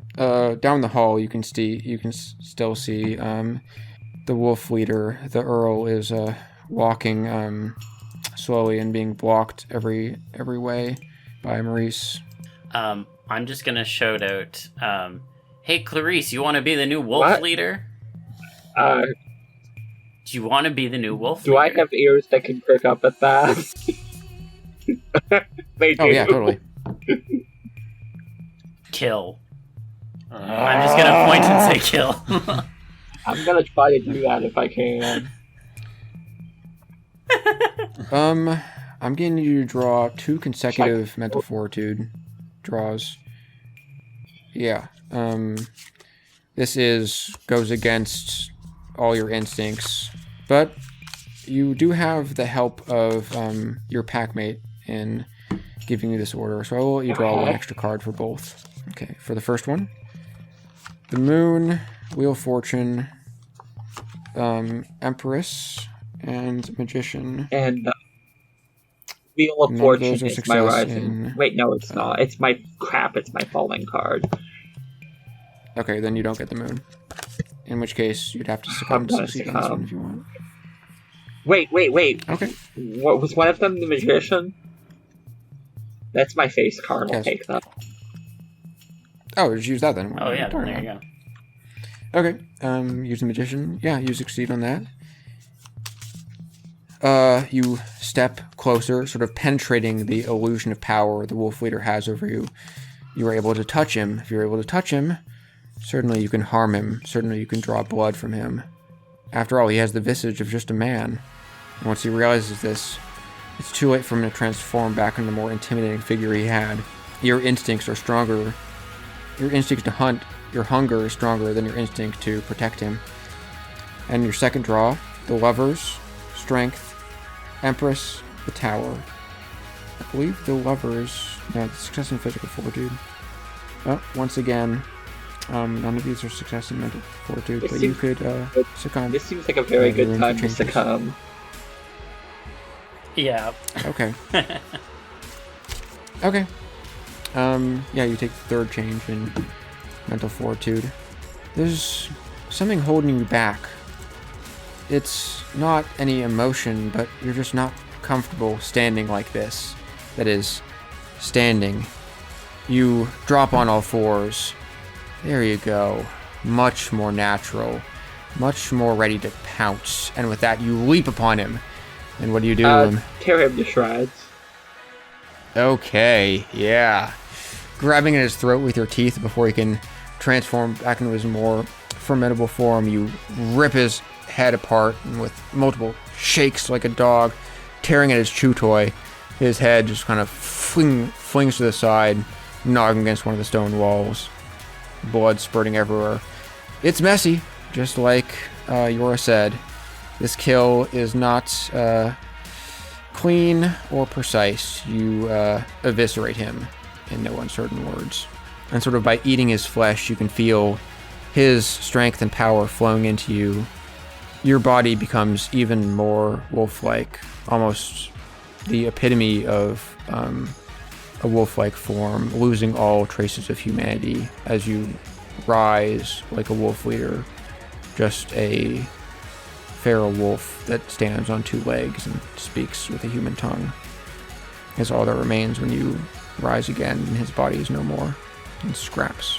While this was happening, by the way, I was going back and forth in the background with the middle finger, just to add to that picture. And I'm standing there with the violence at my feet, just indulging in the revenge. I will dramatically lick my chops. Okay. Nice. Well, as all you stand in your victory, you do take a moment to peer outside, and you see a few of the witches are beginning to move closer to the castle. It seems like now is the time to make your escape for those who wish to leave. Or, though, Lady Clarice, you feel like now that you have this power, you could help your fellow packmates. You traveled so far with them and formed such a strong bond. It would be a shame if they left, never to see you again. Do you not want to complete their transformation? Clarice, this has been fun, but you know that both of us have unfinished business. I think we need to I go. will resist the urge to. Okay. It's Thank difficult. It almost brings tears to your eyes, salty, animal-like tears, as you watch your two close friends leave through a secret passage exiting the back of the castle. before we leave, I turn back and say, "Hey, if you promise not to do this to me again, I might come visit." Oh. Draw me a mental fortitude check. Me? Yes. This is the last one. Just for shits and giggles, if you will. Okay. Star, physical aptitude, moon, second chance, and death. Would you like to try with the moon, or Moon, second fail, chance. or succumb? Okay. The moon reveals the tower. Catastrophic failure. Oh, rip. Again, this is just for shits and giggles. Yeah. You think about saying those words, but your mind isn't in it, your body isn't in it, your mouth isn't in it. Instead, what ushers forth is just a resounding howl up into the night sky. That's all you leave Lady Clarice with. You'll understand. Yeah. She speaks wolf. Okay. I think that wraps things up, Yeah. unless we'd like to do end of session readings. I sometimes enjoy that, but I know this has gone on pretty late, so it's up to you. What goes into end of session reading? I usually just draw 2 cards. 1 card to see a character's present, what they do immediately after the events, and then 1 card to see their future, what they do in the future. And it's up to interpretation, so I work with you to sort of craft that epilogue. Why the hell not? Let's do it. All right. Fun. Okay, who wants to go first? I'll go first. I'm reshuffling the deck too. Okay. Yeah. Herlock Sholmes, intrepid investigator. Your present is the Wheel of Fortune. Oh my god, it's my rising card. Yes. Incredible luck has struck you once again. It feels like the luck really has guided you through all these encounters, making this almost the best possible outcome the three of you could have hoped for, including probably Lady Clarice. She seems quite happy with things. I think she's pretty happy. I'll say that the Wheel of Fortune is a card of changing circumstances and also, yes, incredible luck. So you make it out of there without another scratch and manage to escape the clutch of the cultist. Maybe you could even come back one day. Though you don't know if you're willing to test your luck that much. Would you like to see your future? Your future is the High Priestess. A card of introspection, really looking inwards. So I think this means you have to struggle inside about... You do know the truth now, but what do you do with it? Yeah, I think, the entire experience really challenged Herlock Sholmes and his disbelief in magic, and I think that that's going to sit with him for a long time. I don't think he'll ever fully reveal it, but I think to those who he's close with, he may tell a few tales about what transpired and give credence to other thoughts when investigating cases from there on out, because you never know what might be lurking around the corner. Interesting. You take on a deeper perspective on things and look at occult circumstances with a second glance, I suppose. Yeah. Who's next? I'll go next. Okay. Maurice. Keep saying it wrong.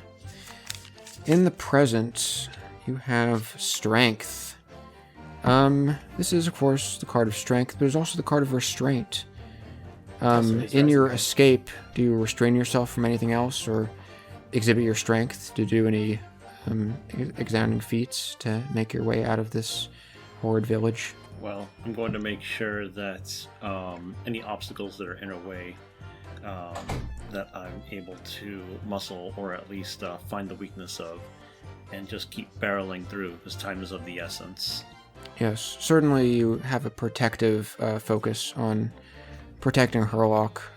They really orchestrated this ending, and so you feel like you've fulfilled your debt to them now, and hopefully they can help you with their problem in the future. Let's see what that future holds. Future is the Lovers. Ooh.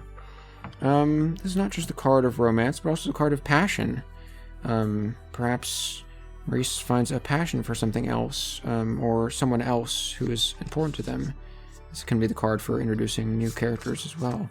Well, maybe it also signals that you were able to save your lover in the end.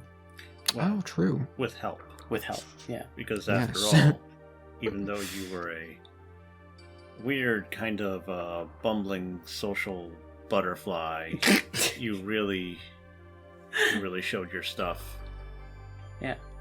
There's a reason that you go around doing this job, and I respect that. Thank you.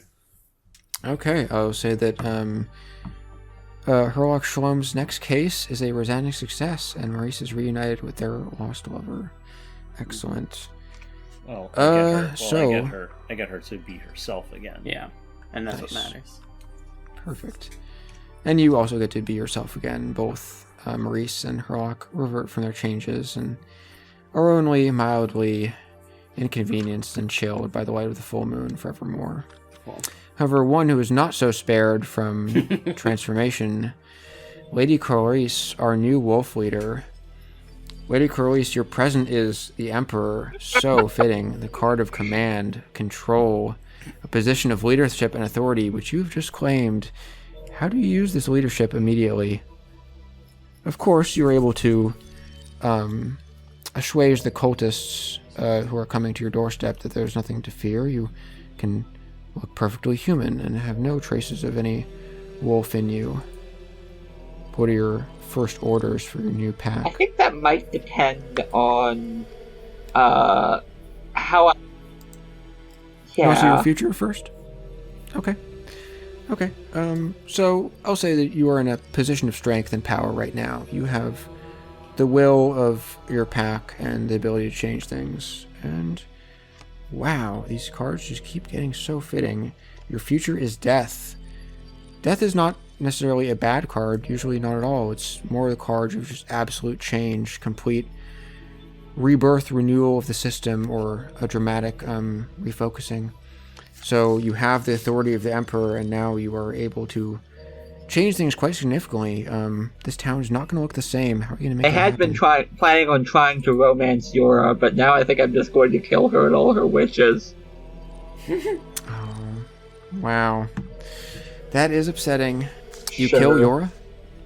Yes, there was nothing really holding you back besides the little game her and the Earl had, and you don't have such a passion for such things, so you slaughter her mercilessly, and you are not able to take control of her witches, who scatter to the wind, each of them causing untold chaos, though there is a detective who is able to solve the cases that their crimes and magic can present later on. Excellent.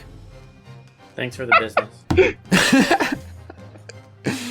I guess trouble is good business for Mr. Herlock Sholmes. Yeah. This was excellent, everyone. I'm sorry it went a little long, but I had such a blast playing this with you. You were all excellent players. Yeah. Hope you had a fun time, K-Libra. Yeah, I did. RPGs are something that I've done very, very little of, so it's fun. I was surprised because you were great. So. Yeah, he's a natural, I was saying. So. Yeah, really. Thanks. And next. And thank you, Ewan, for taking a bit of a backseat sometimes. I know you helped write this scenario with me, so you knew a lot of the twists coming. But it was still fun to have you as a player, of course. I have I am absolutely making use of basic vibes behind this character in the future. Excellent. Yes, we will probably be publishing this scenario as part of that game jam, hopefully, if I have enough time, and if Ewan does as well. All right, sounds good to me. I'm glad to hear it. Yeah.